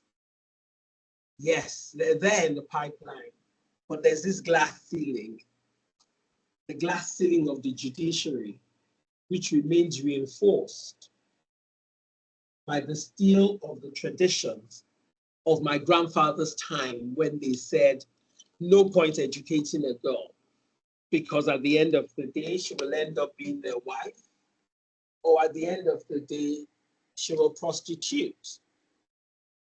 That was how bad it was. But today, in 2027, 2026, education has opened the door. But that's the system, the architecture of power is still designed to keep the doors from springing wide enough for girls to have access. So today we're not here to discuss how to make girls more qualified. We're here to discuss how we're going to make the system qualified to receive them. So allow me to share a moment from a classroom. I say to anybody, if you ask me what do you do, the first thing I'm going to tell you is I'm a teacher. Every other thing, every other hat I wear is secondary. Primarily, I'm a teacher. So not long ago, I went to an all-girls school. I'm very active in our all-girls association. So I go in and I talk to the girls and things like that. And we've put systems in place where we actually have a mentorship program run by the all-girls, a structured mentorship program for the girls from JS1 to SS3. And so I asked a group of girls a simple question. Who here would like to become a lawyer? Oh, several hands went up.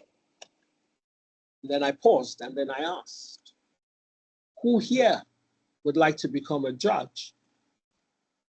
The room fell silent. Finally, one bright girl raised her hand slowly and said something that I'm not going to forget easily. She said, I think I could do it, but I'm not sure that people like me become judges. I'm not sure that people like me. What do you mean by people like me? So the system has so even contained the minds, the barrier to this child's dreams is even her imagination is already being worked on to tell her that, yes, you might be a brilliant lawyer, but that judge matter, forget it. So systemic bias doesn't begin in the courtroom. It begins in the limits that are placed on even the children's imaginations from a young age, where they're already being told or they're already systematically being groomed to think that, well, yes, you can be a brilliant lawyer, but being a judge, that is reserved for men. I was very happy when I was listening to the engineer talk. And the way the world is going, we see all of those things changing, but they're not changing fast enough. We have to continue to make that concerted effort to see it actually change. Thankfully, in Nigeria, we have produced extraordinary female legal pioneers. People like Modupe Omwebo, the country's first female judge. That's the first Nigerian female judge. People like Folake Sholanke, the first female senior advocate of Nigeria. We had Aloma Mariam Mukhtar, the first woman to serve as chief judge of Nigeria.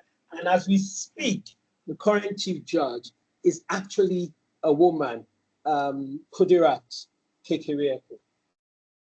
We also had people like Binta Yako. So we've had quite a few, but we could have much more. Much more. These women have demonstrated clearly that the issue has never been ability. The real challenge has always been access, exposure, and opportunity. You sort of lean back and you think, you see the way the system is all over the world.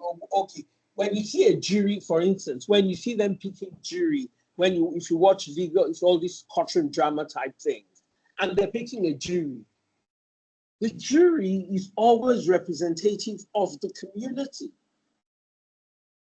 You can't be looking at a case. We just finished, the last person who talked was talking about domestic violence and whatever. Can you imagine a case in court where they're looking at the case is about domestic violence, and then you have maybe a jury that is all male, or even a jury that could be all female? No, the jury has to be representative of the community. So in the same way, the judiciary, to be truly fair, has to represent the community.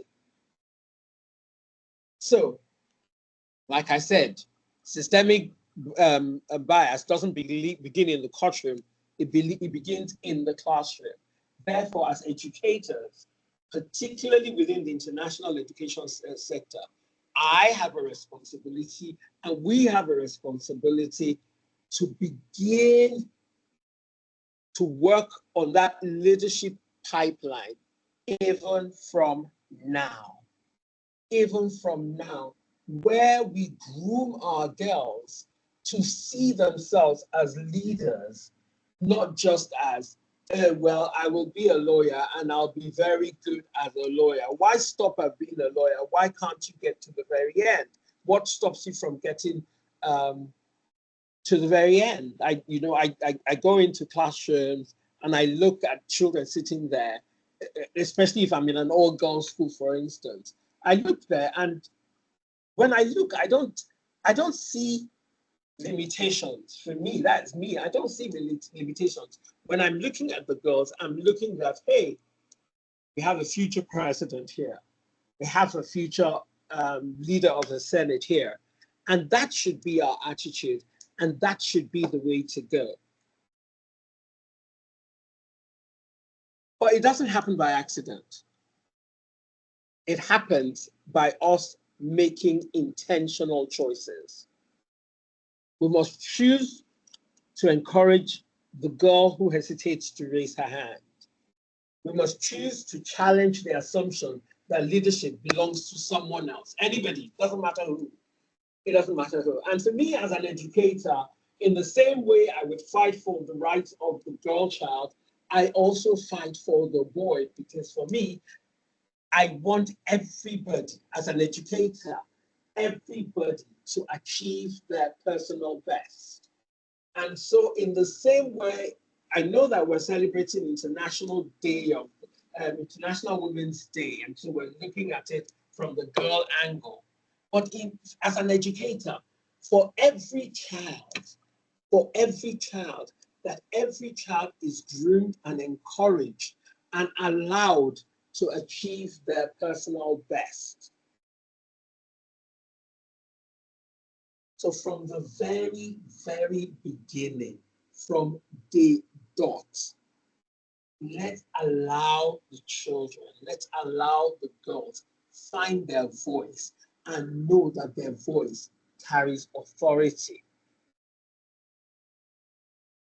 So how do we do that? Even from the curriculum that we present to them.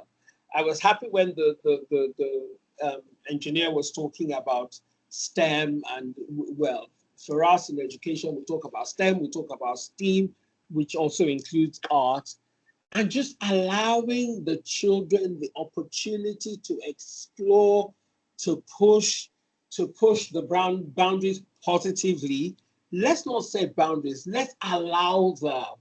Gone are the days when certain professions were set aside for certain genders. Now everything is open to everybody.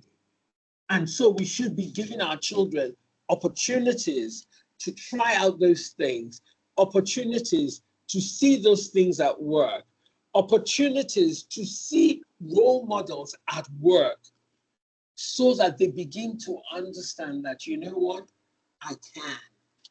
And I say to young people, if you can dream it, if you dare to dream it, then you can believe it. I mean, if you dare to dream it and believe it, then you can achieve. You see, I just look sideways. Even in my office, I have this thing right by my table which says, dream, believe, and achieve. You cannot aspire to what you have never seen. And this is where exposure comes in. The hashtag for this year's International Women's Day is hashtag Give to Gain. So if we follow the Give to Gain philosophy, then institutions can give girls mentorship, visibility, and opportunities so that they can gain the confidence to lead. They can see other women in those roles. We should give them opportunity to observe court proceedings, meet female legal professionals and luminaries, participate in mock trials, interact with judges. When we give them these opportunities, then girls begin to see themselves in those positions and in those roles. And when we do that, then society can gain justice. Because if we're in a society where in the judiciary, women who form a sizable part of the society are not so represented in the judiciary, then we can't say that there is justice even in the justice system. So representation matters. So it isn't just about fairness, it's about the strength and the legitimacy of the justice itself. When courts, like I said, reflect the diversity of the societies they serve, then public trust in the law grows. And when trust grows, justice becomes not only fairer, but actually stronger. So, as we commemorate International Women's Day and look forward to the goals for systemic justice reform, let us be clear, very, very clear on this. Representation is not a gift given to women. It is a requirement for the legitimacy of the law that is delivered. A judiciary that does not reflect the society it judges is a judiciary with a blind spot. We can't educate our way out of a structure that was built to exclude. We need to dismantle that structure that has been excluding and build one that is inclusive. So therefore, today, I call on us to move beyond mentorship towards a system of sponsorship. Let's move beyond setting diversity targets and say, oh, there's a 30% representation, so we're going to target going to 40%. And it's not just in the legal system, in everything, even though my topic is in the judiciary. Let's ensure that when a young woman enters law school this year, she isn't just studying the law. She isn't just studying or preparing to be a lawyer. She's preparing to lead the judiciary if need be. She's preparing to get to the pinnacle of her career in the legal field without having to fight a system that should actually be her greatest ally. The gavel is ready. It is time for us to ensure that the hands holding the gavel reflect the world that they serve. The girls in the classroom are ready. The question is the system ready for that? So our education system has moved from where I started with my grandfather's song. We have come way ahead. We've made a lot of progress, but is the system ready to receive the girls that we're training and grooming? That system had better be ready, because like it or not, the girls are coming and they are going to get there, like it or not. Thank you.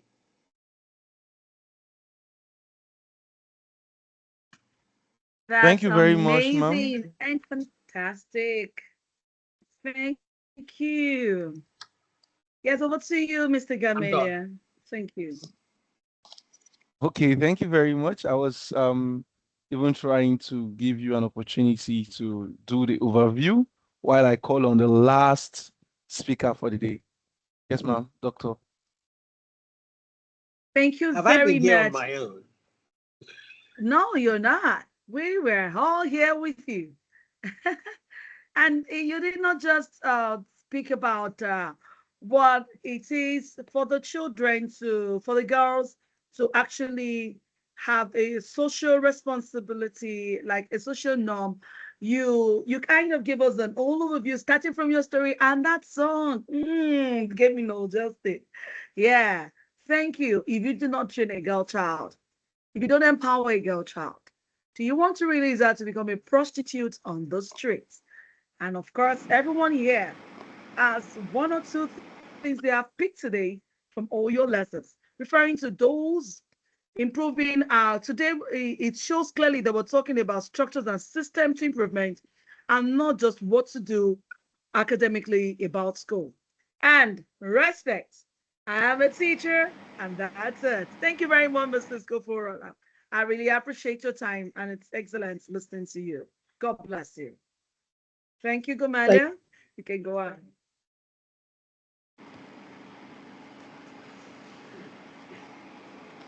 Okay, this is good. We've had a lot of value from this particular session.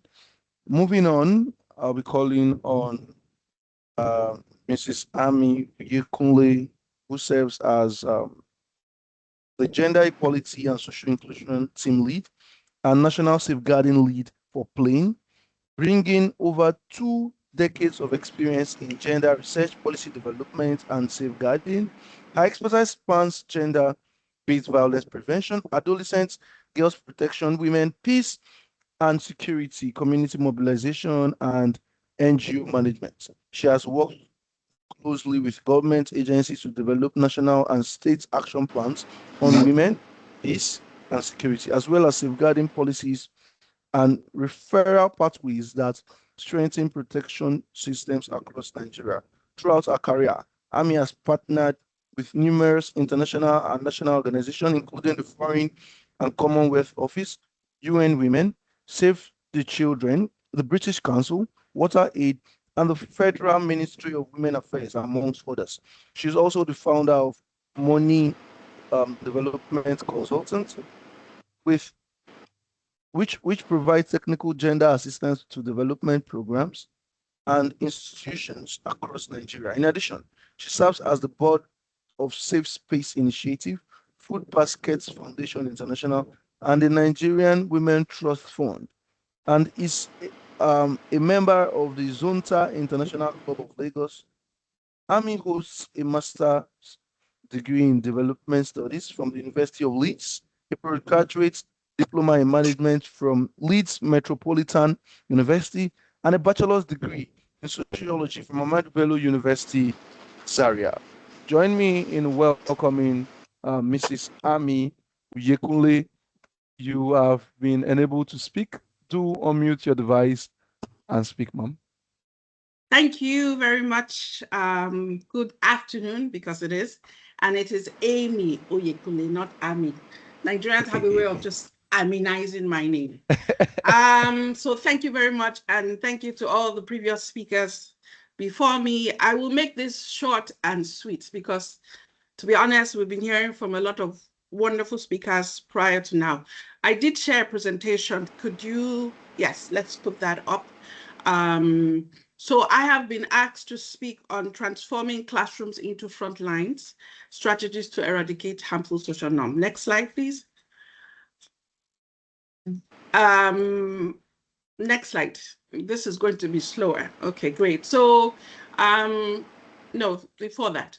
So I'll just mention a little bit about Plain so that you understand where we're coming from. Can you go back to the slide on Plain? The second slide. Yes, thank you. So Plain is a program that is currently being funded by the FCDO. It is the largest education program in Nigeria now. It's a program that is started 2019 up to 2028. And the mission or the aim of the program is to work with the Nigerian government and the UK government to deliver sustainable improvements. Now, I'm giving this background because the last speaker talked about systems. And that is what PLANT is about. We're about changing the system and making the system work, the ecosystem work for education in general. We work at the federal level in Kano, Kaduna, and Jigawa, Yobe, and Borno State. And we work with all stakeholders, children, not so directly, but with schools, with teachers, SBMCs, CBMCs, and for those who are listening who don't understand, SBMCs are school management boards, CBMCs are community management board. Can we go to the next slide, please? Now, I want to paint a picture about our reality. Let me start by saying there has been a lot of progress in education. Now, I'm not one of those Nigerians who say everything is bad, education is, no. From the days of Mrs. Kofora's grandfather to now, we will all admit that there has been a lot of improvements. However, we still have issues, right? We're like Oliver Twist, we still want more. 12 million girls are likely to be married before the end of the year. Girls are discouraged from leadership. When Mrs. K talked about the story of a girl, I remember because I started my career in NGO, and it was an NGO that was pushing young women's leadership. And I went to a school and we're talking about leadership and asking the girls, it was a primary secondary school in Lagos here. And we're asking them, you know, what do you think? No, it was a secondary school, sorry, secondary university. And we're asking them, how many of you see yourself as presidents? And none of them, you know, they saw themselves as different things, lawyers, doctors, this, that. But when we said president, because we were about leadership, they didn't put their hand up. Again, I was like, kilo day, you know, what is it now? It's leadership, presidents. And a girl put her hand up, and I thought that was really weird because she said, if a woman is a president, what will her husband be called? And in my mind, I'm thinking, that is your problem? Really? That is the question you're asking me. What would they call her husband? Her husband will now be, how will now be called first man? I don't think that is right. And I felt extremely, extremely like, oh God, really? That's what they were thinking. That's what is, you know, making them think. But like the previous speaker said, that is what they have been ingrained with, right? So they are discouraged from leadership, right? And it starts, I hear a lot of people say university, so it actually starts really from the home. What we're also seeing is that there's a lot of silence around school-related gender-based violence. So the speaker, barrister, talked about domestic violence, yes, which is very important. But children experience violence on the way to school, in school, and in their homes. So in our country, Nigeria, for now, security and insecurity is a big issue, even in schools. So schools that were meant to be citadels or places where they learn in peace, they're not learning that. Because have you ever been to a school in the Northeast, you know, especially when they are fighting and everything, children are constantly, you know, they teach them how to evade under the table. I would imagine right now with the war that is going on in Iran and other places, you can imagine schools are just, they are being bombed. And then we have the issue of, you know, early marriages. When we had COVID, a lot of girls didn't go to school. They were stopped from going to school. And from there, straight into marriage. Like, okay, you know what, Dama, how many years in school is too much? Come and enter somebody's home. I did a research a couple of years ago for the Ford Foundation, and we're looking at social norms. And social norms are deeply ingrained beliefs or expectations. And one of that is in a particular, I think the state is in the north. And the fact that I'm using north is because that's where I work, but it doesn't mean that the south or anywhere else in Nigeria has any less issues. And there was a norm that says a girl should not see her first period in her father's house, meaning that as soon as she starts to, you know, puberty and period, she should be married or she should have been taken to her husband's house. In a state in Kano, there are some issues around because mothers want to delay period and delay girls from seeing it because obviously they don't want to, you know, early marriage, they start to take different kinds of concoctions that will delay or deter the period from coming, menstruation and puberty. And that in itself has other health implications. All right. So while things are changing, we now have laws and policies. Mrs. K talked about policies and laws. There are policies, there are gender policies, there are education policies that have integrated gender issues, gender mainstreaming, and saying that, look, it's a right for girls to go to school. We know that. There's no state in Nigeria that doesn't know that. There's nowhere that doesn't know that. But you see, one thing is to have a law, and another is for it to be implemented. Can we go to the next slide, please? So I was talking about social norms and what they are, right? And social norms are deeply ingrained beliefs or expectations. They can be informal, they can be written, but there are rules and shared standards of acceptable behavior that govern interactions in groups or society. So one of the speakers talked about, why do women still stay in, especially educated women who still stay in marriages and they're experiencing violence. And you know, when I first started NGO work, how many years ago, I won't tell you so that my age won't show. I thought, why? And as soon as a man slaps me, I will leave, I will not stay. You know, I was that militant. But in truth, it's not that easy. And it's not whether it's, yes, economics has a role to play. You know, whether she has money to leave, whether she has somewhere to go, whether she's educated. But there's something even much more deeper. And that is, what will people say? How will I say that my marriage is broken? How will I say that I didn't make it work? How will I say that I'm a broken woman, you know, and all of that? So social norms are informal. They're not written, and they are very strong. They are what is called acceptable behavior. And so they guide and govern our lives. They guide and shape everything we do. So I'm going to go into how PLANE, which is the project that I'm working on, has been working, because I told you earlier, we work in Kaduna, Kano, and Jigawa, and we work on in schools with government agencies because we want to fix the system. We want to work with government officials. We want to work with state systems to fix the system. One of that is that we see that when we go into school or when we went into school, now there are enrollment rates in many of these states. The enrollment of girls has increased. It's not a problem. We're actually getting girls in schools. But the problem is, or what we saw, was that we have, you see, these ones are 3 teachers. Many of the schools don't have enough female teachers. So I work in safeguarding, which is ensuring that there are preventive structures and practices.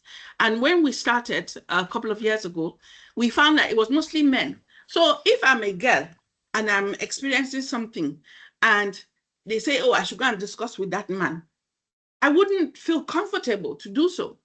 And so we found out that there is a gap. There are limited teachers, female teachers in schools. In some places, there are no female teachers. They're all men. And so we have what we call designated safeguarding leads who are supposed to listen to the children. That person is a teacher who is trusted, who the children can approach if they're experiencing safeguarding concerns, maybe at home or in school.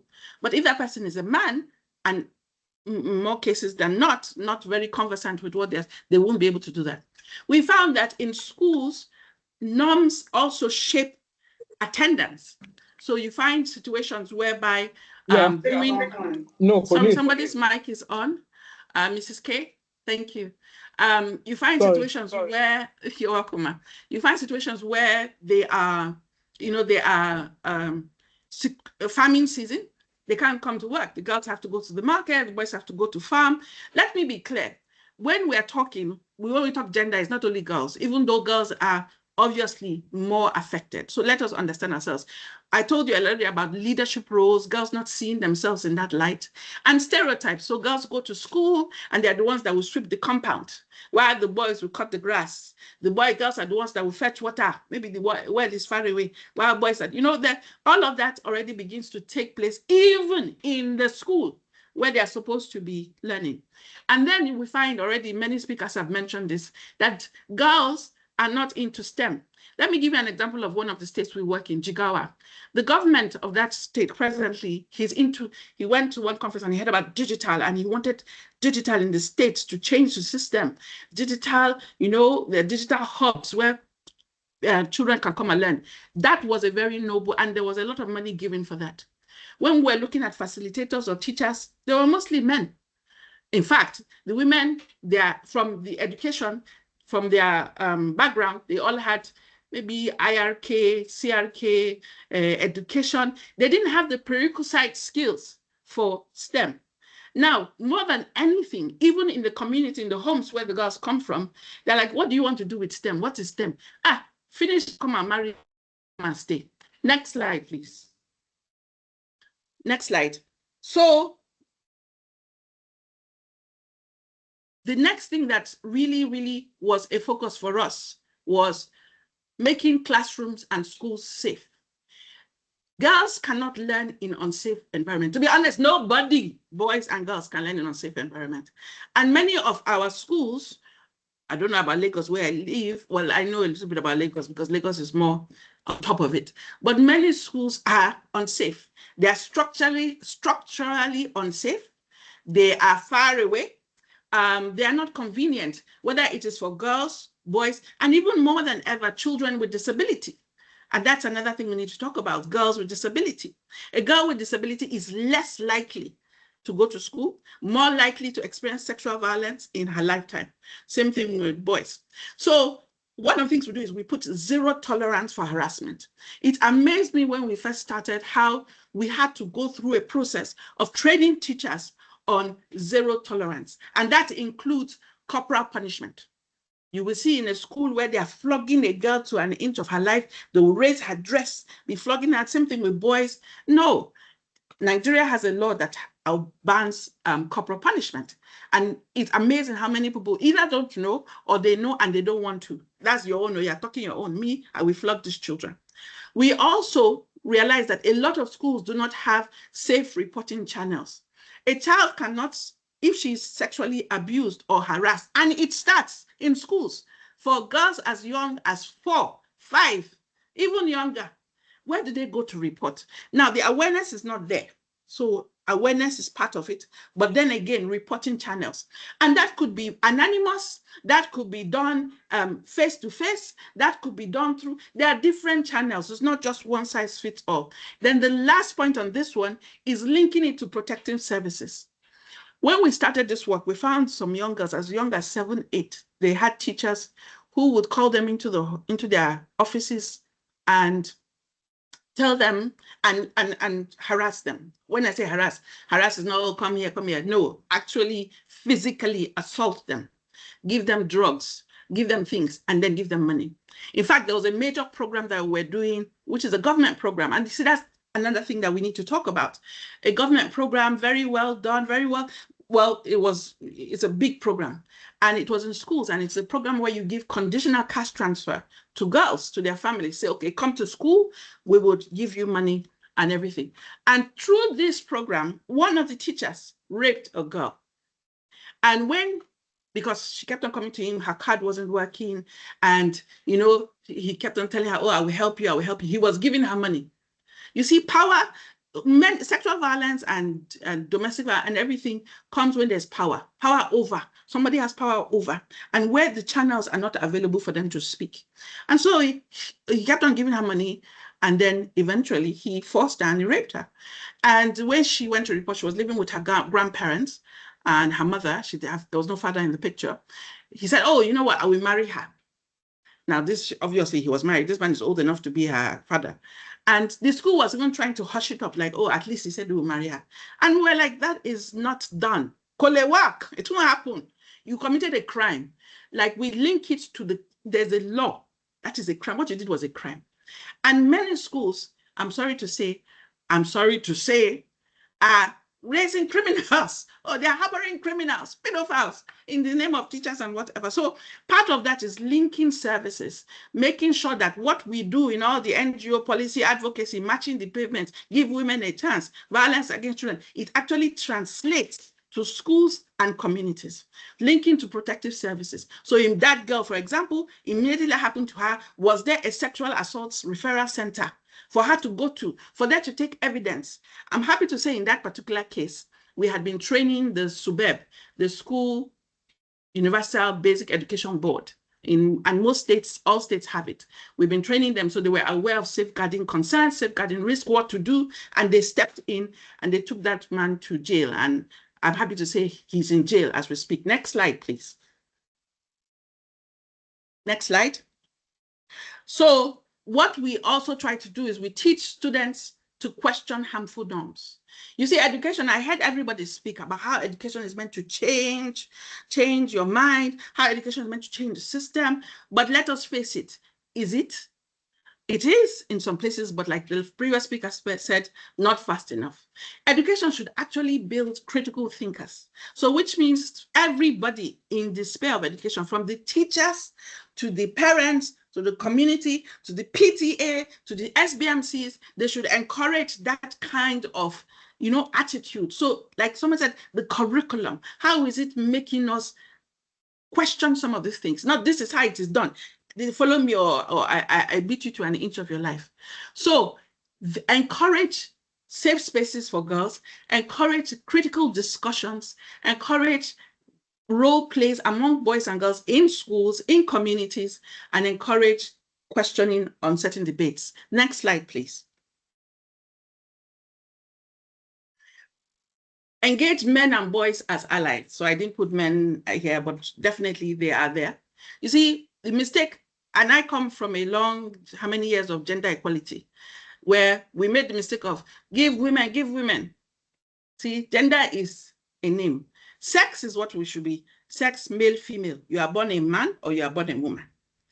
Gender is a social construct. It determines your roles, your norms, your responsibilities. Yes, we know that. But here's the thing, we cannot change it just speaking to only one particular people. In fact, in some meetings, I think sometimes you're speaking to the converted. You're speaking to women, you're speaking to girls. I'm not saying stop. I'm just saying that the conversation needs to be much more robust. All right, engage boys and men as allies. Now, and I say this because when we started, put girls in school, education, yes, it was happening. But we find that in some places, and this is a research, that it's now having a backlash and a backlash effect. So boys are dropping out of school, not going to school. Boys are becoming, what's the word, resistant, so to speak. And many girls are still going to school, coming out, but they're still going back into that situation. They're still going back into that norm. They're still going back into that behavior that kept them oppressed in the first place. So how are we changing that if we're not talking as a whole? In some, there was a couple of years ago in Enugu, there was a story, well, the Southeast, I'm not sure whether it's Enugu per se, but there was the story about a professor who was killed by her husband. Now, this woman was quite erudite, everything and all of that, but she had been experiencing domestic violence continuously, even with her professorship. The man wasn't a professor, he wasn't, but he eventually killed her. Now, when they asked the children, they were like, let's hush it. Now, these children, she educated them to the point where they went abroad and everything, but they were siding their father. But what he committed was a crime, first and foremost. Let's not even have conversation. But we kept on questioning why. It was a social norm. At that point in time, I said she couldn't leave. She didn't want to leave because it meant more to her to stay in her home, take care of that. And I'm a woman married. I don't blame her, because society hasn't gotten to the point where, everybody leaves. There's a name that they will call you. Society will and yes, you might say you don't care, your life is more important. But you see, we need to lead from a place of empathy and understanding and be able to understand different people's shoes and be able to meet them where they are. That is what it means by being transformative. And so when you engage boys and men as allies, it needs to be transformative, where you get them to question the very teaching of masculinity. Why is it that the speaker, the engineer spoke, and my heart went out to her, because I know what it is to, well, I don't know. I had a friend who was an engineer in school, and she was the only female in the entire ABU at the time, in the year where she was doing it. She graduated. All the boys in her class, they protected her like a sister. But you see, that was at school, right? when you come out and you go into a workplace and you are the only woman, it's harder to move things. You are exposed to gender-based violence, you're exposed to sexual violence, you're exposed to things that really and truly tire you and wear you out physically. And all of that is being done because these men and boys have been taught a certain type of behavior and a way to act. So we need to engage them to do everything that is listed here, reject violence and discrimination. And it is not just in attitude or beating, it's even in their language, in their countenance, in what they say and in how they do. And this needs to translate to schools, communities, workplaces, and more recently, since this is an ICT, I think, group, online, because there's a new phase now. Well, it's not new, it has been there, but now much more, obviously, online violence. We need to think about that. Let's go to the next slide, please. And I'm rounding up, I promise. So we did all of this. This is a picture of the work we did in Jigawa, and we are very intersectional in the way we work, in the sense that we consider children, boys, girls, children with disabilities, those who are marginalized, those in hard to reach area. I encourage you to think, when you think about the work you do, and how are you reaching the hard to reach area? In Jigawa, there are some communities that are, or local governments that are 7-8 hours away from the capital. They post teachers to those places, but many teachers, particularly where they have female teachers, they don't go because one is too far, two, there's a, insecurity, and three, is not convenient, particularly for female teachers. So what we have been doing and working with government is to look at things with a gender lens. You see, it's one thing to say you have a policy, you have a plan, you have an action, but if you don't look at things with a gender lens, how will this affect men and women, and plan accordingly? Nothing will move, nothing will change. You just have a paper gathering dust. So justice begins in the classroom, that is true. Harmful norms can be taught, but they also can be unlearned. Don't let anybody tell you, this is how it is, this is how we are. We have, over the years in Kaduna, Kano, Jigawa, and Federal, we've learned that that's not possible. And we're working, painstakingly working, one stakeholder at a time, from government, Ministry of Education, to State Ministry of Education, to different communities, one step at a time. Every teacher has the power to change the trajectory of a girl's life. That is important to say. This is the last slide. Can we go to the last slide, please? This speaks for itself. Somebody reeled out data, and it's very important. Girls with education are far less likely to marry, and so on and so forth. But I will not dwell on this too much. I will ask each and every one of us here, and those who will listen afterwards. It's one thing to say we're doing all this work, and I heard from everybody, there's so many people doing so many things. But one of the gaps I've seen is, how are we measuring this intervention or the things that we're doing? So it's not enough to say, yeah, I'm training, I'm mentoring and everything. It's good. It's very good. Don't interpret it differently. But you need to start with the end in mind. How transformative is it? How is it changing, and how is it removing all the barriers that we have mentioned from the beginning of this meeting till now? How is it removing those barriers? It's not a case of, okay, you've educated a girl and then, okay, she becomes one person. How is it making sure that at the system level, those barriers are completely removed?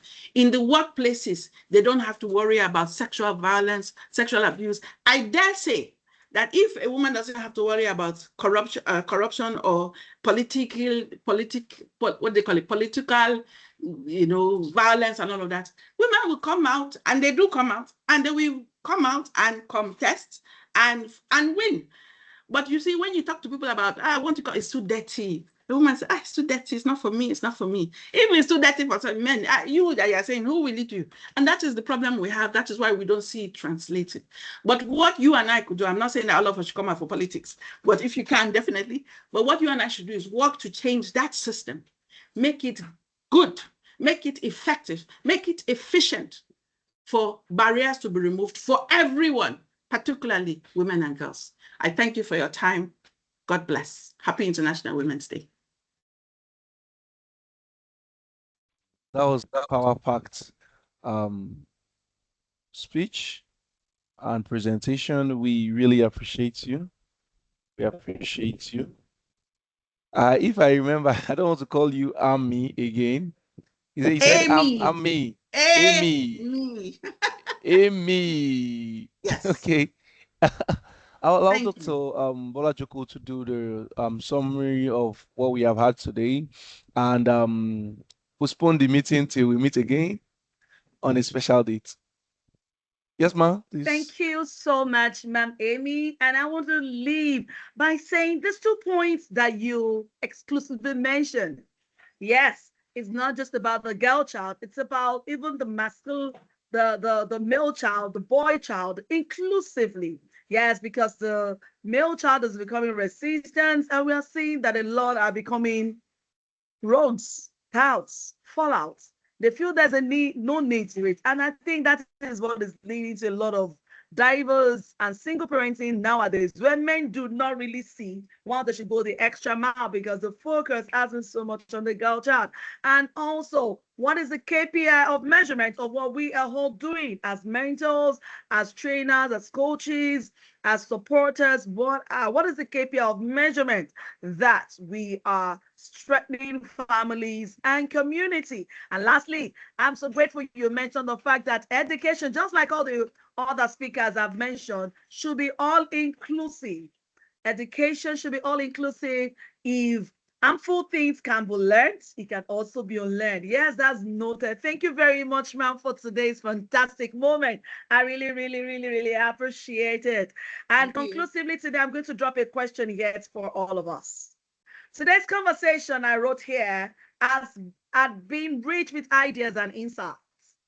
But the real question I'll leave it all of us today is, what will change tomorrow because of what we discussed today? We've had an intelligent moment here today. Yes, hearing all our speakers and everyone who has listened, I want to say thank you for your time.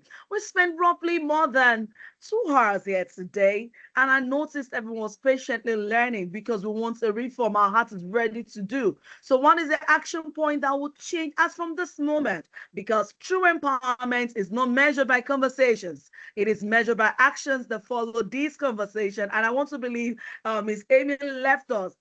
She left us with that note. What is the KPI of measurement? How do we go on?